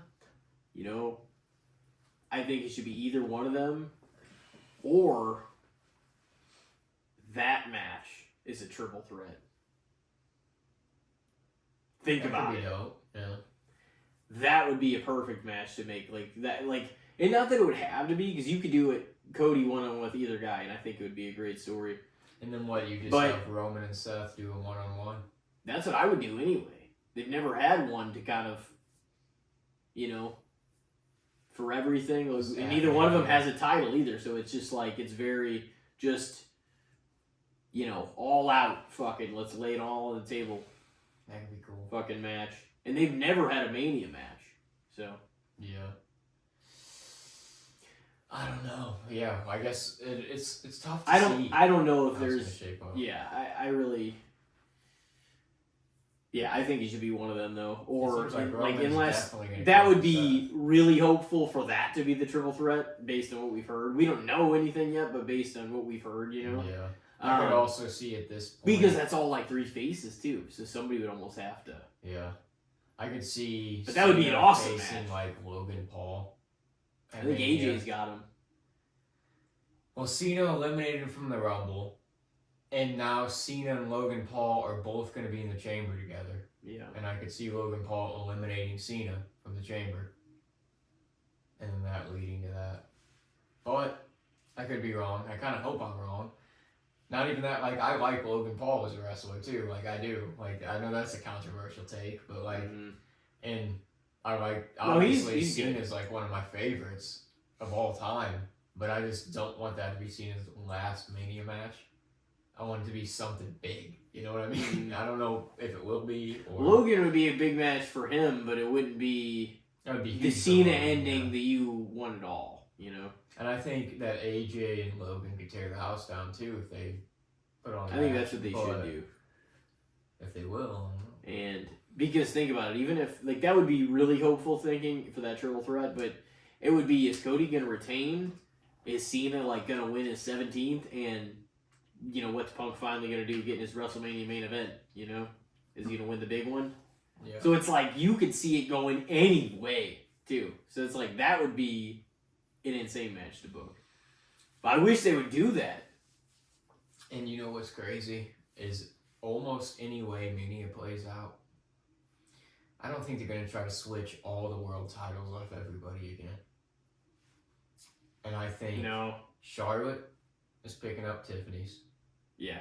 And I think Jay is picking up Gunther's. I think regardless of who Rhea faces, she's and I think keeping Rhea's retaining. Yeah. And I think Cody's probably retaining. You think? Probably. Even if it's Cena? One-on-one? Probably. Even if it's Punk? I think if it's Punk, I think Punk wins. Dude, I don't see him taking the belts off everybody. They did that last Mania. But, dude, I still would hate it though. And like, I didn't even got a chance to talk about this on air actually, but yeah, it's, my thing is like, if you're gonna give Jay the Royal Rumble win, in short, you've got to have him win the big one. Which, you know what I mean? Yeah, because otherwise you're wasting another Rumble, and you're pissing away him being this over for what? Like, for, you know what I mean? And I'm not saying you have to abide by all the fans' requests for things, but occasionally throughout the years, the fans have gotten somebody so popular to get it over because they're like, they know they deserve it. And I'm like, why would you go through the trouble? And, you know what I'm saying? Does it make any sense to have him win this Rumble and to just kill it in front? Because I don't think the heat is going to be worth basically killing a star in the making. Like, you know what I'm saying? Like, Nakamura's never been the same since he's been out of that picture. Like, and then that whole fucking charade of a goddamn feud went on. That was some of the silliest shit I've ever seen. Yeah, they kind of just mid-carded him.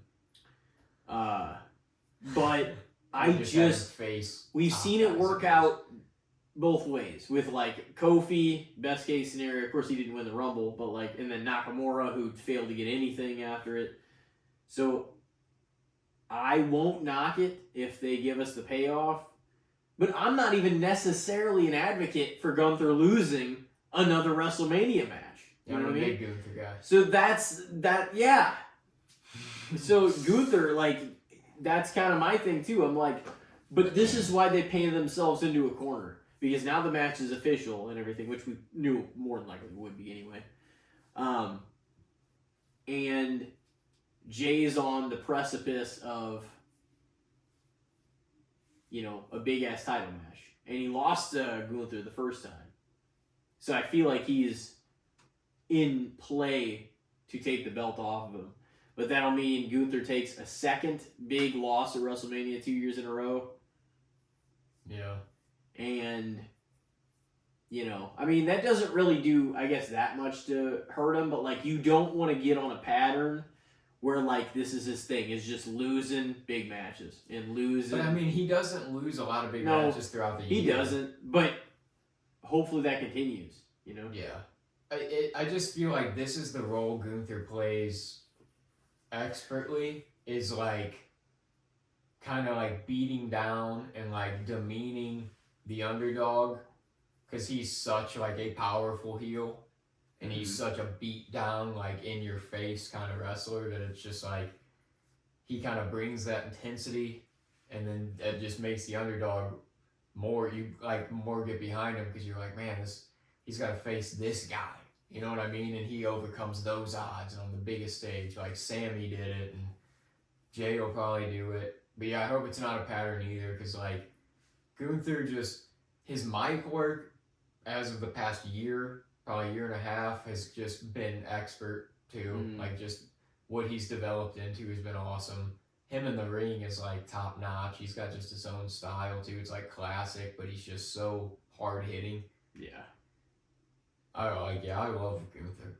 So I don't want him to like lose a bunch of Manias either, but at the same time, you know, Shawn Michaels lost a fuckload of Mania matches, and some of the ones he lost were some of the best ones. So he did. And a lot of times you got to almost accept as a heel going into WrestleMania, like how Triple H was a lot of years. Mm-hmm. You know, you might be taking the L because that's when the payoff happens a lot. Yeah. So, like, if you're a heel with a belt going into Mania, you might not be walking out with it. You know what I mean? And that's sometimes just kind of you like, do. no, sometimes you do, but a lot of times historically they haven't. That's the storyline payoff. That's the feel good show. Yeah. Which is reserved for the baby phases. Yeah. And you know, going back to Punk, what I would say is this, because we don't have any definitive storyline plans, even though I am not a big fan of hearing what I'm hearing about this triple threat. I think it could be a fire match. But nothing on the line, why the fuck would you have it? We'll see. I'm sure the story will build. I'm sure it'll be a good story, but we'll see. But see, that's what I mean. That was kind of going to be my answer to the Punk thing. I think it's fair if we see what they do and it actually is better than what I think it could be. Yeah. But there's a chance I could be fucking disappointed too. Yeah, and I mean there's still and who knows how much there's still yeah, there is. There's still like, you know, and I don't know how much The Rock being in or not being in this affected plans or what the hell they had, you know, figured out. Some of this could have been the plan for a while. I have no idea what's going on, but that's kind of what it is. It's fair for right now. I mean, they also could just pass on the idea of Punk winning the Royal Rumble before he's retired. Maybe they're just like, well, we want people to more, you know, just, I don't know, maybe he's not the kind of, maybe they're not looking to him to be a Rumble winner. I don't know. Yeah. Because I almost feel like you put it off this year, there's not a whole lot of chances left. Like maybe next year, but I'd feel even less confident after this year. You know what I mean? That he'd do it. Yeah. Tyler, so, as soon as the match ended, Tyler was like, well, Punk's winning next year. I haven't given up on it, but we might have to accept it. Like, he might hold the belt again, but I don't know if he wins the Rumble or not. Yeah. You know what I mean? So yeah, it's tough to say at this point, like, because you do feel with Punk like you're on borrowed time. Yeah. You know? So, like... Which is why I'm already thinking they're just not going to go with him as a Rumble winner. You know what I mean? Like, maybe not. I could really, realistically see him winning this chamber. Yeah. I could see Cena winning it. I could do. Outside of that, it's hard to say. I don't see really Drew winning it. I don't see Logan winning it. Who else we got in there right now? I think Seth is another potential. Seth and Finn. Isn't it like Damian versus Braun? Damian, Braun, and Fatu, right? No. Is that the match? Yeah. Damian, Braun, and Fatu on SmackDown. And then... Do you feel like Damian could win that? And then Seth and Finn on Raw. I think Braun's taking the pin either way. Braun's definitely taking the pin. That's like the whole reason he's in. So that either one of those guys has to fucking take the pin. Yeah, it's definitely going to be Damian or Fatu that wins. But dude, I think it might be Damian. It could be. It could be Damian and Seth take the final two spots. I don't see either of them really winning the chamber. Yeah. Maybe that you could build that dude, story. Fatu's probably going to do most of the damage to Braun. Probably. And then Priest will just get the Fatu is a wrecking machine. Yeah. He'd probably do most of the damage to Priest as well. Yeah. Priest will probably just take advantage at the right moment and win the fucking match. Because, I mean, Fatu and Braun already have, like, a kind of a rivalry going. Because Fatu whooped his damn It's ass probably going to be them again at Mania. on Saturday Night's Main Event. That's what I'm kind of hearing rumored, too. No. Fuck all No, that. I am. I don't want that. I don't know if, like, it's just a rumor. I mean, I'm sure there's always a match on Mania that I'm like, this is fucking stupid. I don't want that. But I want... who would you rather him face? Whoop some ass, dude. I don't. Well, he whooped Braun's ass for the 46th time. But I don't want that shit. We've seen it. Let's Well, have, how about Big Show comes back and No. whoops his ass? How about we have Fatu and Solo? That'd be dope. It might be. That could be sick. I would be fine with that. Fatu I mean, and whatever Fatu's doing is far more important and interesting than anything Solo's done. who's the US, is Shinsuke still the US champ? Maybe. Shouldn't it be about time to take it off him? He's had it for about 3.5 weeks now. I mean, It's it's probably way been longer longer than than that. that. What the fuck is he doing? I feel like they need to get the title off him if they're not doing anything with it. They're not doing anything with the title. They need to put it should be Shinsuke Fatu Mania for the US That'd be belt cool. and just build it. But they probably won't. Well, okay. It would be, honestly, it would be incredibly shitty if they give him Braun. Like, It would, yeah. You got so many options. and they that just could be had it badass. made of it. And what it'd be different if like Braun squashed him the first time, and then Yeah. he's like obviously got a second match. But if Fatu already beat the shit out of him, then what the hell are they wrestling in for? The only reason is because Braun eliminated Fatu from the Rumble. Oh, he got one over on him. Not really. I mean, you know. It's like, oh no, but if they go one-on-one, we know what's going to happen. It's just like every time Mark Henry would come out when Brock Lesnar wanted a fucking open challenge. Mark Henry comes, it's like, Mark, you've done this with Brock 6 times, and he's whooped your ass all 6. What are you doing? You can't stop me. It's like, I already have. We got footage. He's fucking throwing you Well, through barricades, smack chairs over But your head. anybody can eliminate anybody in the Rumble, though, too, is the thing. Is like, not necessarily, or how many people, but like, I mean, Punk eliminated Seth and Roman, and Logan Paul eliminated Punk, right? Yeah. So, It was funny I don't on know. Raw. I don't want to see a triple threat for no fucking reason.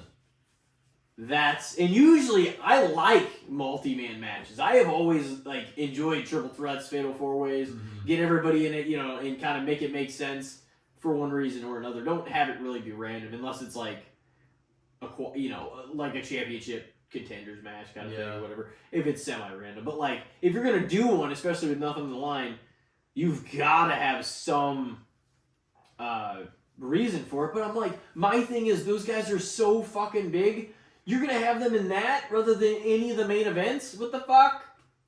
Bro, I don't know. Like, I'm just not... I do get that aspect of it, but like... That should be the only aspect. If you look at some of the other main events, though, that some of these slots could be filled up.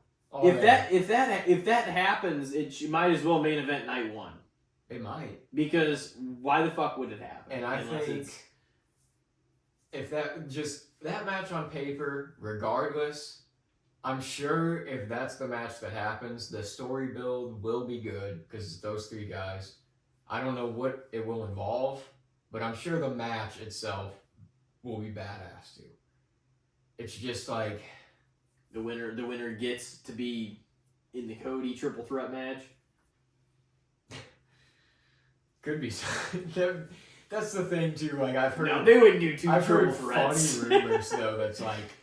Because there's just so many up in the air, it seems like, opponents that could face Cody, that it's like, this just feels like the Mania, people are calling it like WrestleMania and stuff, and it's just like, it just feels like the Mania that's like, oh, Cody, fuck, just go out there and wrestle 6 times, face all these guys, 3 night 1, 3 night 2.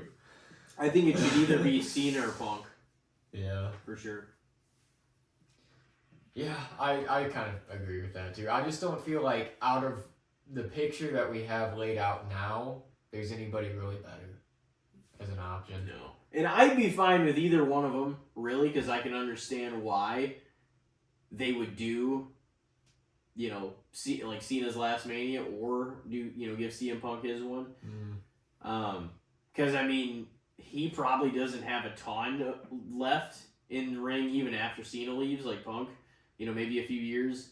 Like, I don't know what his, clock's looking like, but his injury history is what's worrisome, It's probably a couple years. But I would say. After this year? Yeah, I would give him through 2026, maybe. You think? Oh, yeah. No, I think for sure that. But yeah, I don't know. I mean, he is getting up there, and he's taken some like injuries at this point. I don't know how much he really wants to go. And he seems like he still wants to do quite a bit, but it's like, be careful. That's all I'm saying. Oh yeah. But no, him winning, fair. We'll see. We'll see it play out. I don't want to judge it too harshly yet, but I honestly really hope that they're not doing a triple threat for the sake of it. Like, yeah, you gotta do. Even though it takes Roman out of the main event for at least a fucking Mania, he don't need to be in every one of them. You're not that good. I mean, you know, they want to make him that guy, you know. Yeah, it's being force-fed. You think Cody will be the main event this year? Yeah, I mean, Cody definitely should be, especially if it's Punk or Cena of night 2. Yeah, it feels like it's kind of his turn. Like, this will be his third main event in a row. Mm. He main evented both nights last year. We'll see how he does. This is his Rocky 3. Yeah, he's kind of on the... Yeah. He's the champ now, you know? So, is this the ending? Or not the ending, but is this the where he reclaims his throne at the end? Or is he going to get knocked the fuck out in this one? Maybe he becomes a cocky son of a bitch on the road to Mania and fucking loses. Dude, I sight. fucking love Rocky 3. Yeah, it is a good one. Dude, all four though. I honestly think 3 and 4 are my favorite ones. Mm-hmm. Yeah, I might rank the original number 4 out of the first 4. And like Yeah, I do really agree love with the that, original, but there's no shame. Those are all fantastic, you know. Yeah. But yeah, that's where he's at. We'll see. Is he gonna get clubber langed, or is he gonna fucking keep the belt? You know. Yeah. It'll be interesting. I don't think either way he's gonna get that happen to him. No. But he won't take an ass beating probably. But if it's is he gonna have it pulled off of him in his prime? He'll win it back if he does. He'll probably get another reign at some point. Yeah. I hope Seth picks up that belt at some point, man. I'm a big Seth guy. He's still my dude. Always. He held that one belt for like fucking a the year. World Heavyweight title. Yeah, he held that for a good time. I'll give him that. He was the first. He was the inaugural guy. You're like knocking it. No, it's a great belt. Gunther's got it. Him and Jay are gonna have. You know, it's a great. They're gonna have a great build. They're gonna have a great match. But I want to see him hold the fucking undisputed, man. Yeah. That would be big time. Yeah, it's just like that's now the Gunther's got to bring it up from where Seth had it. No, I'm kidding. I like Seth. Both those guys. Yeah. You're like, yeah, this is World Heavyweight. No, I mean it's dope. It's the Raw belt, you know. Yeah. And Raw's like even though Raw like arguably theoretically the should have a bigger show. belt, Yeah. but you know, I don't know. Yeah. I thought that they just did that for a SmackDown. while because it was on Fox and they wanted the bigger belt on there. Mhm. You know what I mean? That's what I thought it was. And now Raw's on Netflix. Yeah. And SmackDown's on USA. Yeah. And they still got Cody over there with the belt. What the fuck is going on? So I guess it's mine, huh? Yep. All right. Well, this one will throw us in another direction. Not quite wrestling here at the moment, but I got one for you. How about this? The length of the MLB season. Overrated, underrated, or fair? 162 games. It's a lot. 81 home games. Mm-hmm. 81 away. I mean, you could probably shorten each by 10, you know? 71 home, 71 away. That seems fair. Yeah. But, I don't know. Growing up, it never seemed bad to me. I loved baseball. I liked watching it all season long, but I could see, especially modernly, just with how baseball is, it's kind of a slower sport. Like, it does a lot of games, you know, for a regular season. Yeah, maybe a little overrated. 162? Yeah. I mean, I don't have a major issue with it. It's not like I'm like, that's fucking way too many. You know what I mean? But like, I could see why it would be too many. You know what I mean? It's like, that's a lot Yeah. of just regular season games. If you have a team that's just fucking terrible, you gotta deal with that for 162 games. Of it being just a long season. Yeah. Yeah. Just 3 days in a row of going out there and getting your ass beaten. Oh, yeah. Sometimes. See, like, they're not up in motion and doing stuff, you know, at all times like, you know, football players Yeah. and, like, basketball players, you know, even hockey. Hockey a lot. They fucking... Oh, yeah. But, you know, obviously it's going to wear and tear on you, you know, just all the different plays you got to make, swinging the bat, fucking just doing the whole deal. You're a starting pitcher, you know. Yeah, there's... It's a long season. Take a beating, yeah. They do, Relief but they only have to pitchers start take a beating. 30 to 32 times, too. Yeah. That's the thing. They do get to sit, you know. They don't got to play every game. So that's kind of the good for them. They just get to chill on the bench and go out every 4 games. But, Yeah. like, a relief pitcher, sometimes you'll take a beating, too. You're going, like, an inning a game, but, like, still, if you're doing that a lot, it's like, fuck, man. Like, especially if you're like Jason Mott, how he would just come out and throw gas over and over and over Yeah. and over. Like, freaking, what was his name?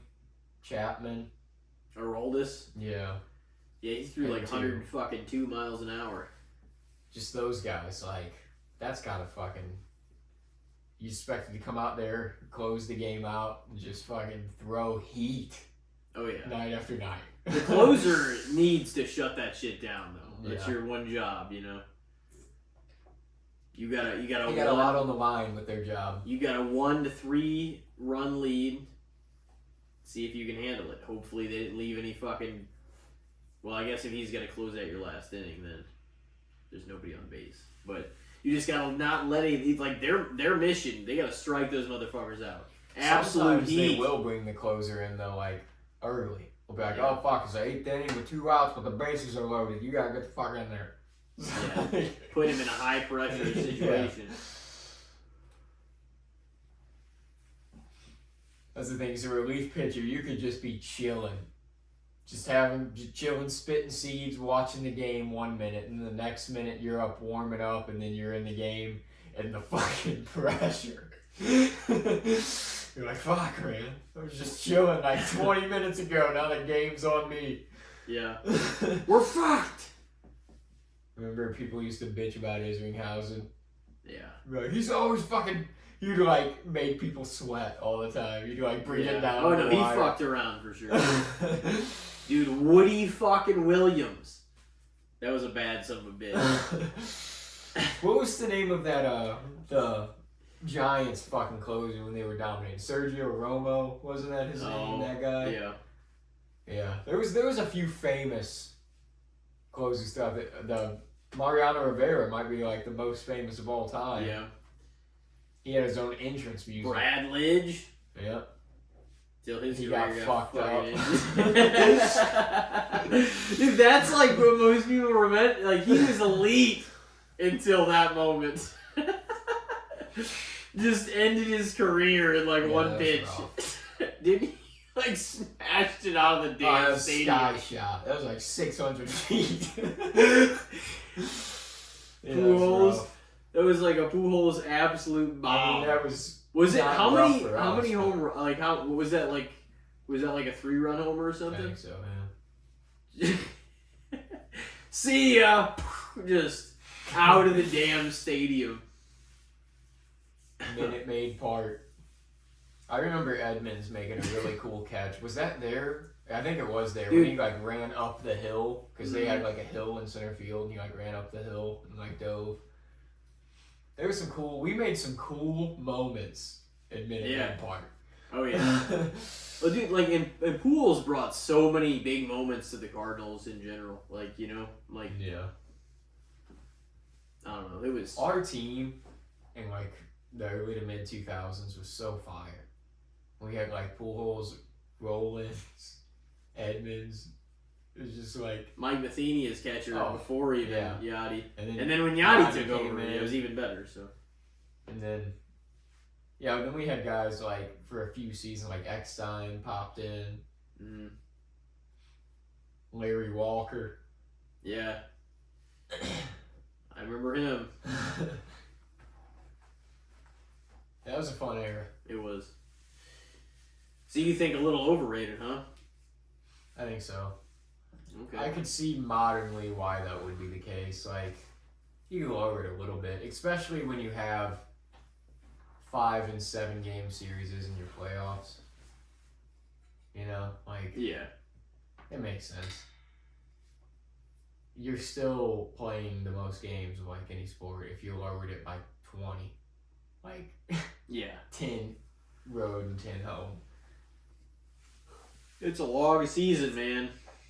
And then into October, and then you're competing with football and everything too. There's been like discussion about that too, because like then they have to, all kind of correlate with that schedule and everything, and it's like, damn. I mean, like, I don't know. I love October baseball. That's the problem. It is but it's cool. it's like I don't know how they would, change it very much. Because I don't think the season's gonna get like significantly shorter anytime soon. You know what I mean? Yeah. I know all these, like, the NFL, they're, like, talking about extending and all this shit. The MLB, they're like, we should cut this back, man. Yeah. I feel bad for the MLB. They need to fucking let us watch it, damn it.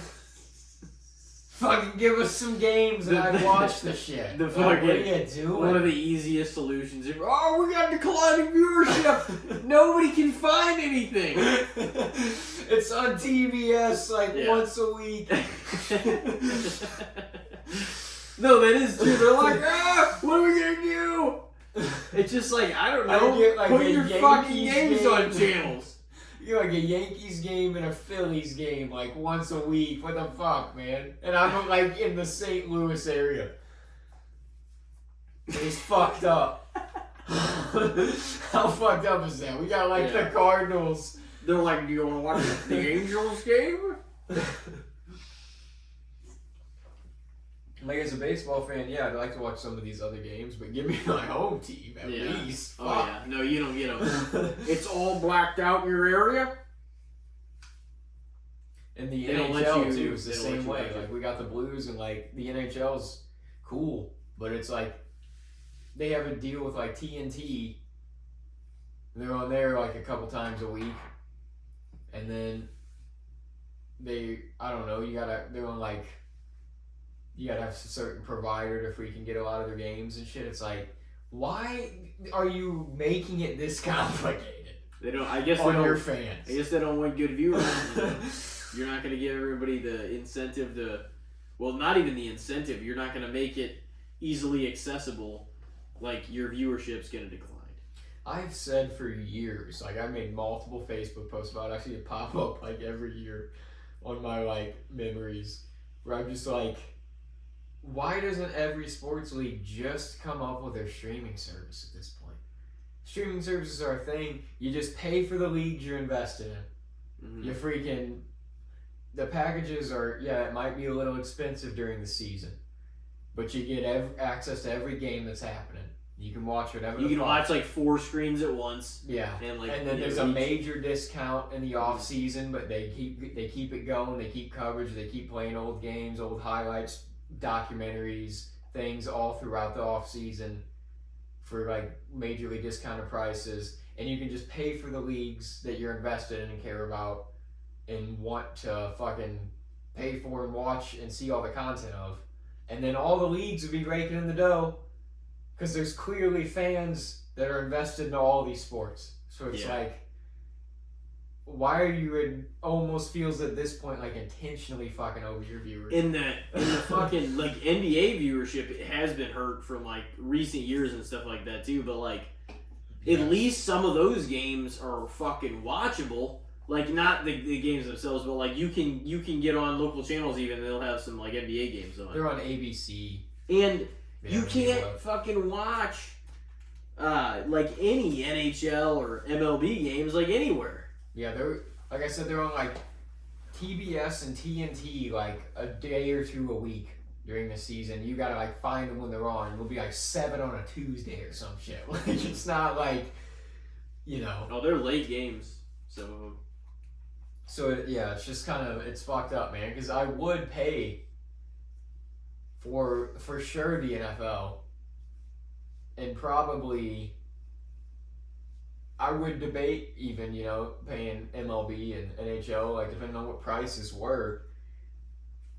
It just feels like there's better ways for them to go about trying to give people access to watch games and what the fuck they're doing. Yeah, their viewership's not going to be helped until there's a simplified way to watch all this stuff at an affordable price. And the commissioners themselves don't care because they're making the money from TV deals and all the shit they're making from the networks that are paying to play the games. And well, it's the TV deals are the holdup then, because it's they're the the ones that owners sign the themselves contracts. that are like kind of getting the gut punch because it's like attendance at the stadium's down. Nobody viewership's down. sees it until it's on like local channels and like the big games and shit. Like, you know what I mean? Yeah. Like, I also feel like even with like we have Sling and stuff, you have a certain package to get like ESPN and SportsCenter and shit. It's like, dude, that used to be kind of like one of the basic things you got was ESPN. You know what I mean? Like when you got like your list of channels, it was gonna be one of the ones on there. They had to do one. And they played a lot of games on there. NBA, NHL, MLB. A lot of games got played on ESPN. Yeah. And some of them still do. But ESPN even now is like harder to fucking get access to. Oh yeah. It's ridiculous. They did that to like motherfuck everybody. They put like a lot of the cool channels like TNT, FX, the Comedy Central, like just a lot of those on like the one we got at USA and everything with stuff we like, and then Sci-Fi and all that. And then they put ESPN, which is obviously like they're gonna have a lot of sports stuff, and then they put like a lot of Nickelodeon and like kids stuff on there too. But it's just like, why did you put that on? And like kids might want to watch the sports stuff too, but like that a lot of adults, I guess they figure like, man, that sucks. But that's another way that they get a lot of people to compromise and just be like, I don't even know if that's a compromise, because you're like paying more. You're like, fuck, I guess we're gonna skip both packages. Yep. That's why. For a little more. Adults are like, well, we can't just get the blue because that's got the stuff we like. Yeah. But the orange is for the kids. It's got all their channels, so they have to pay for the whole package. Oh yeah, they know what they're doing, so it's. But we kind of got fucked. Oh yeah. Because it's like we don't got the kids, blue's the we better wanna watch channels, sports. but like we still want to watch like especially all the NFL games on ESPN. And yeah, they play like I know they play NHL, MLB, and like NBA games occasionally on there still. But it almost feels like sports are like intentionally, besides NFL, are like intentionally like, fuck you. You can only watch the highlights or attend live. Yeah. You got another one? Yeah, I believe so. So you said overrated. Yep. What do we think? Well, this one's a little easier here. What do you think about the artificial strawberry flavor? Cherry is the bomb. I love cherry flavor. But I've come to find out over time that like whenever there's red flavors, I always want it to be cherry. Like when it's strawberry, more often than not, I'm a little disappointed. Because it's not cherry. And I like the cherry artificial flavor a lot more than the strawberry. Yeah, I would probably agree with that. Across the board, more likely to, because some of the strawberry ones are not very good. They're kind of, ugh. But like... And strawberries themselves are fire. Yeah. No, strawberries Same thing with watermelon. arguably my favorite fruit. Yeah. But... Yeah, I would say the artificial flavor is better than watermelon, but sometimes it's a real miss too, Yeah, it can be. Yeah, that's like whenever you get a pack of fruit snacks or something and it's like you got a red flavor, I'm like, oh fuck, cherry. That's just what my mind goes to because I want it to be, I guess. And then when it's not, I'm like, damn. That's why I like the fruit snacks that are shaped like the actual fruits, because then I'm not disappointed. I'm never thrown off. I know exactly what the fuck I'm about to taste.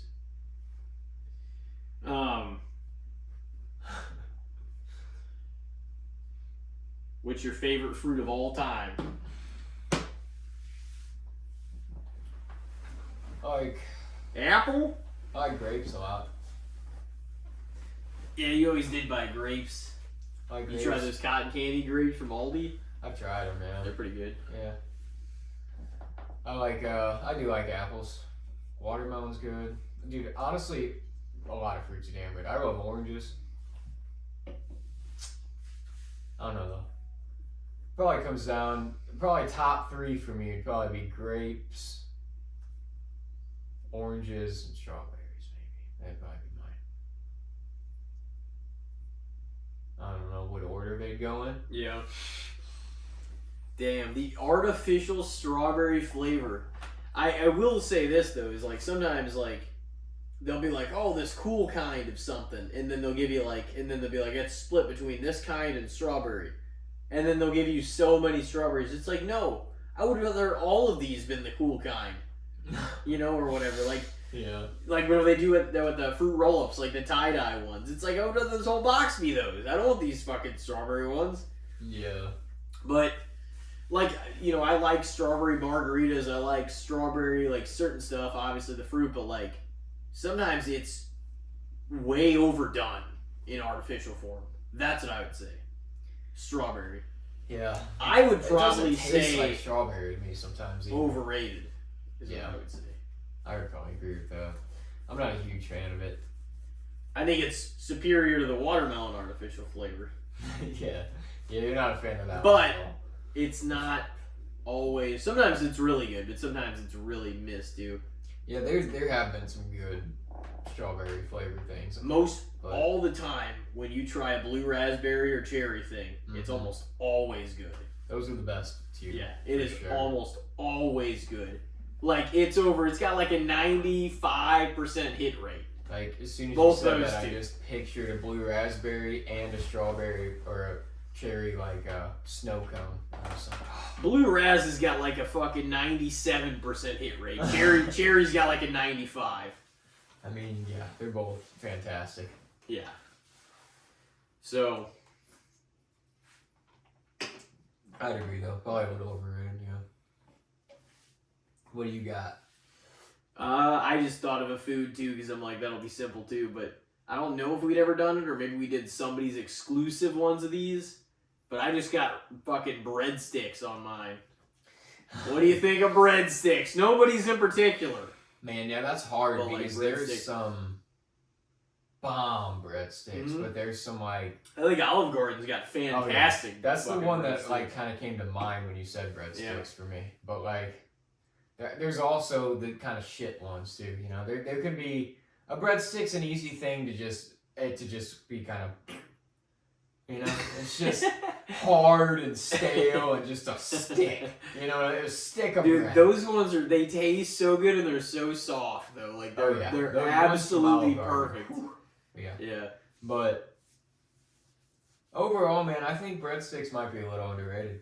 Yeah. Because I think people it's an underappreciated part of the meal. People, It's so everybody loves them, everybody downs so many of them, but Yeah. nobody thinks about the breadstick when they think of the meal. You know what I mean? It's so here's the thing, it's so fucking simple. But if that thing like overperforms and it is fantastic, tastes fantastic, hot, soft, flavorful, you know, it's like it can be one of the best things you've had all night. You're like, damn, those breadsticks. Like Yeah. it's not just an appetizer, but it fucking gets you prepared, man.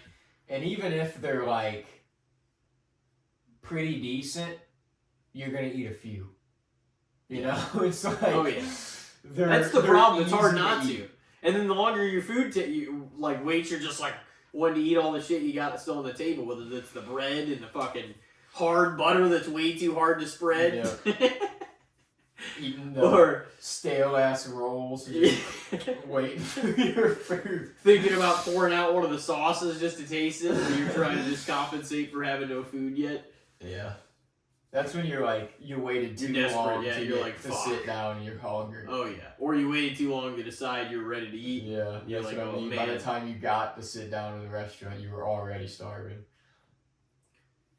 That's when you Damn. need fast food. Breadstick. You said breadsticks I underrated? think a little underrated, just because I think Okay, yeah, I would agree with that. as a part of the meal, they're not really the sought after or they're like thought of part ever. Yeah. But people, a lot of the times, like, yeah, they can eat plenty of them. And They taste better than the way they're respected. You know Yeah. what I mean? If that makes sense. and sometimes they can throw people off because breadsticks, you don't expect much from a breadstick. Everybody's going to eat them Yeah. because they're there and they're easy to eat and everybody has breadsticks. But, like, sometimes if they're real good, like you said, people will be like, damn, and they'll recognize it Yeah. because, fuck. Because it's a little thing that can be a lot if it's that good. It's like, man. Mm-hmm. See, like, you notice how Olive Gardens, we both thought of that immediately, and that's, like, top, tier, but, like, there's not even a lot of, that they put effort into their fucking breadsticks, man. Yeah. They're breadsticks and they're Yeah. grating the cheese over Oh, your yeah. salad. that's their staples. The OG, the Olive Garden. Just like Texas Roadhouse staples is their rolls and throwing peanut shells on the ground, and they got rid of that.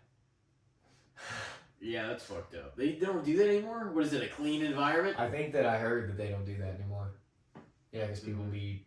Well, they biting still into throw it and- fucking rolls at Lambert's, so. Yeah. I've never been there and caught a roll. Really? Yeah. Wait, have you never been there, or have you I've just... never been there. Oh, I think you meant whenever you were there, you never caught a roll. I mean, I want to go and catch a roll, but Yeah. I've never even been in general, though. Yeah, well, you could go. I've been probably a few times, like back from vacation with my family or going there. I think it was maybe on the way back, like a time or two. I've at least been to Lambert's maybe a handful of times, maybe 4 or 5 times. I remember Chris Partlow brought me back,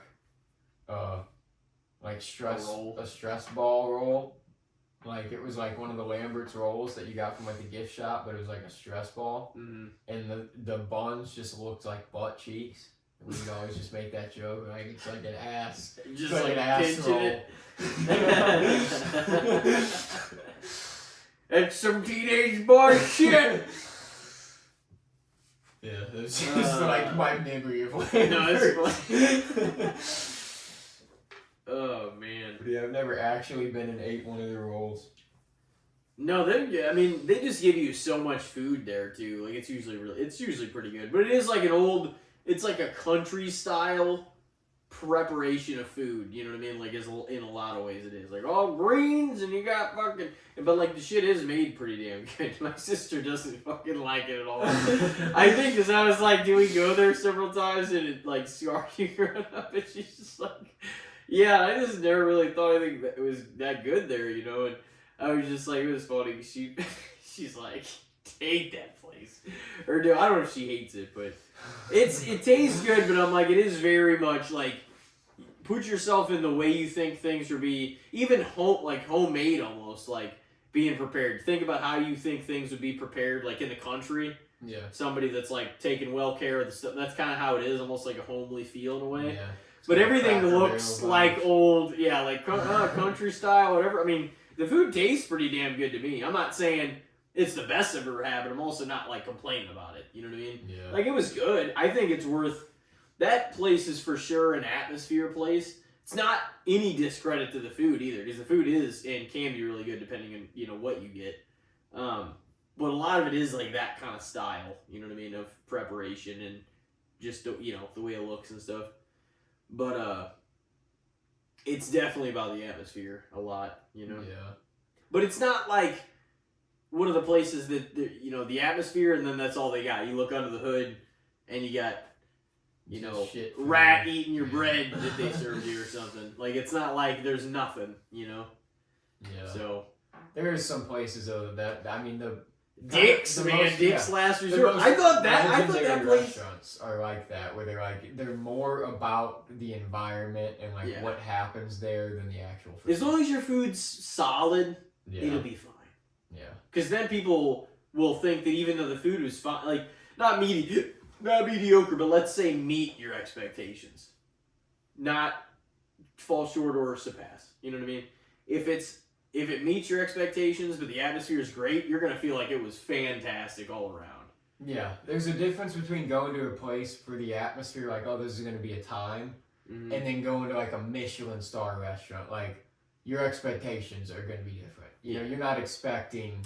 Honestly, Dick's Last Resort was. I don't think we've ever talked about. Maybe once or I don't know if we ever did. Might have on here, I don't know. But Dick's Last Resort, obviously 100% about the comedy atmosphere and all that. Yeah. But the food wasn't even that bad. Like, you know, they had like wings. They had a bunch of good. You know, they had a bunch of. I don't know if they had a bunch of like seafood stuff too. Like a bacon cheeseburger. Yeah. There. But that was pretty good. That place is fun. Yeah, they were just shit on you the whole time. Yeah. Yeah, that was a good time. That would be a fun place to work, honestly. Did you go any other time? I think I went twice. I went at least twice. Yeah, I think every time we went together. Yeah. Cause it was what? Me, you, Tyler, your brother, and Cheatham once. Yeah. And then it was me, you, Tyler, Gene, Ethan, Mike. Was that it? Yeah. So, was that 6? Yeah. Those were both fun groups, though. Yeah. Oh no, it was fantastic. Some memorable experiences for sure. Yeah. See, we're still talking about the atmosphere. You know what I mean? But those are like what leaves. If the food is spectacular, it'll leave an imprint on you. But especially if the environment was awesome and you just had like a memorable night on top of the food being pretty good, it was like, you know, that is just as great. You know what I mean? Yeah, it was. Because their food is fine. It was if good. You leave like smiling and laughing like about the time you had in there. Yeah. You're not really thinking that much about the food. That's the thing. The food might be good. Yeah. But it's not really the focus of the experience. Yeah. You know? Yeah. Didn't we say Dick's? Didn't they close down? There was one location that they closed down. Yeah, I don't think it was like all of them or anything like that. Yeah. I don't know if it was the one we went to or a different one or whatever. There's like one in Orlando and then there's a few in Florida, I think. Yeah. Like 3. Well, there's like, I know there's a style of restaurant like that's like famous too in like Chicago and somewhere else, like where they're just intentional dickheads to you and stuff. Those kind of environments though, like they're not gonna be for everybody, but it is kind of funny. Like as long as, here's the thing. Do it like when you're coming over to the table just as a waiter normally would. Then you can pile on a little bit and it's fun, you know. Just don't like overbear. That's what is a problem with that kind of environment. You know what I mean? Yeah. I don't want to be trying to eat a cheeseburger and you fucking screaming at me. Yeah. What if he was just like gave you your food and he's just like, all right, enjoy your meal, dickheads. That'd be fine. No, that would be pretty funny. That's like something they would do. Mm-hmm. Oh, the man. Toilet water. If you wanted to like water, they're like, we're gonna have some toilet water. Oh man. They're like, what do you want?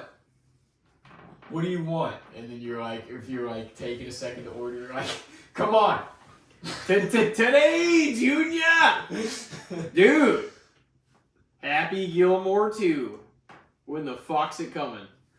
Sometime this year. We gotta watch that shit too. I think that's either in. I think it drops somewhere between like March and like June. Yeah.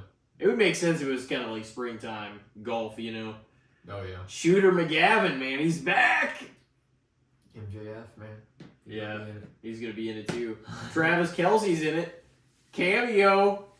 That's not surprising. Eminem's in it. Doing more. That's kind of funny that you just got all these names in this movie. Now. Yeah.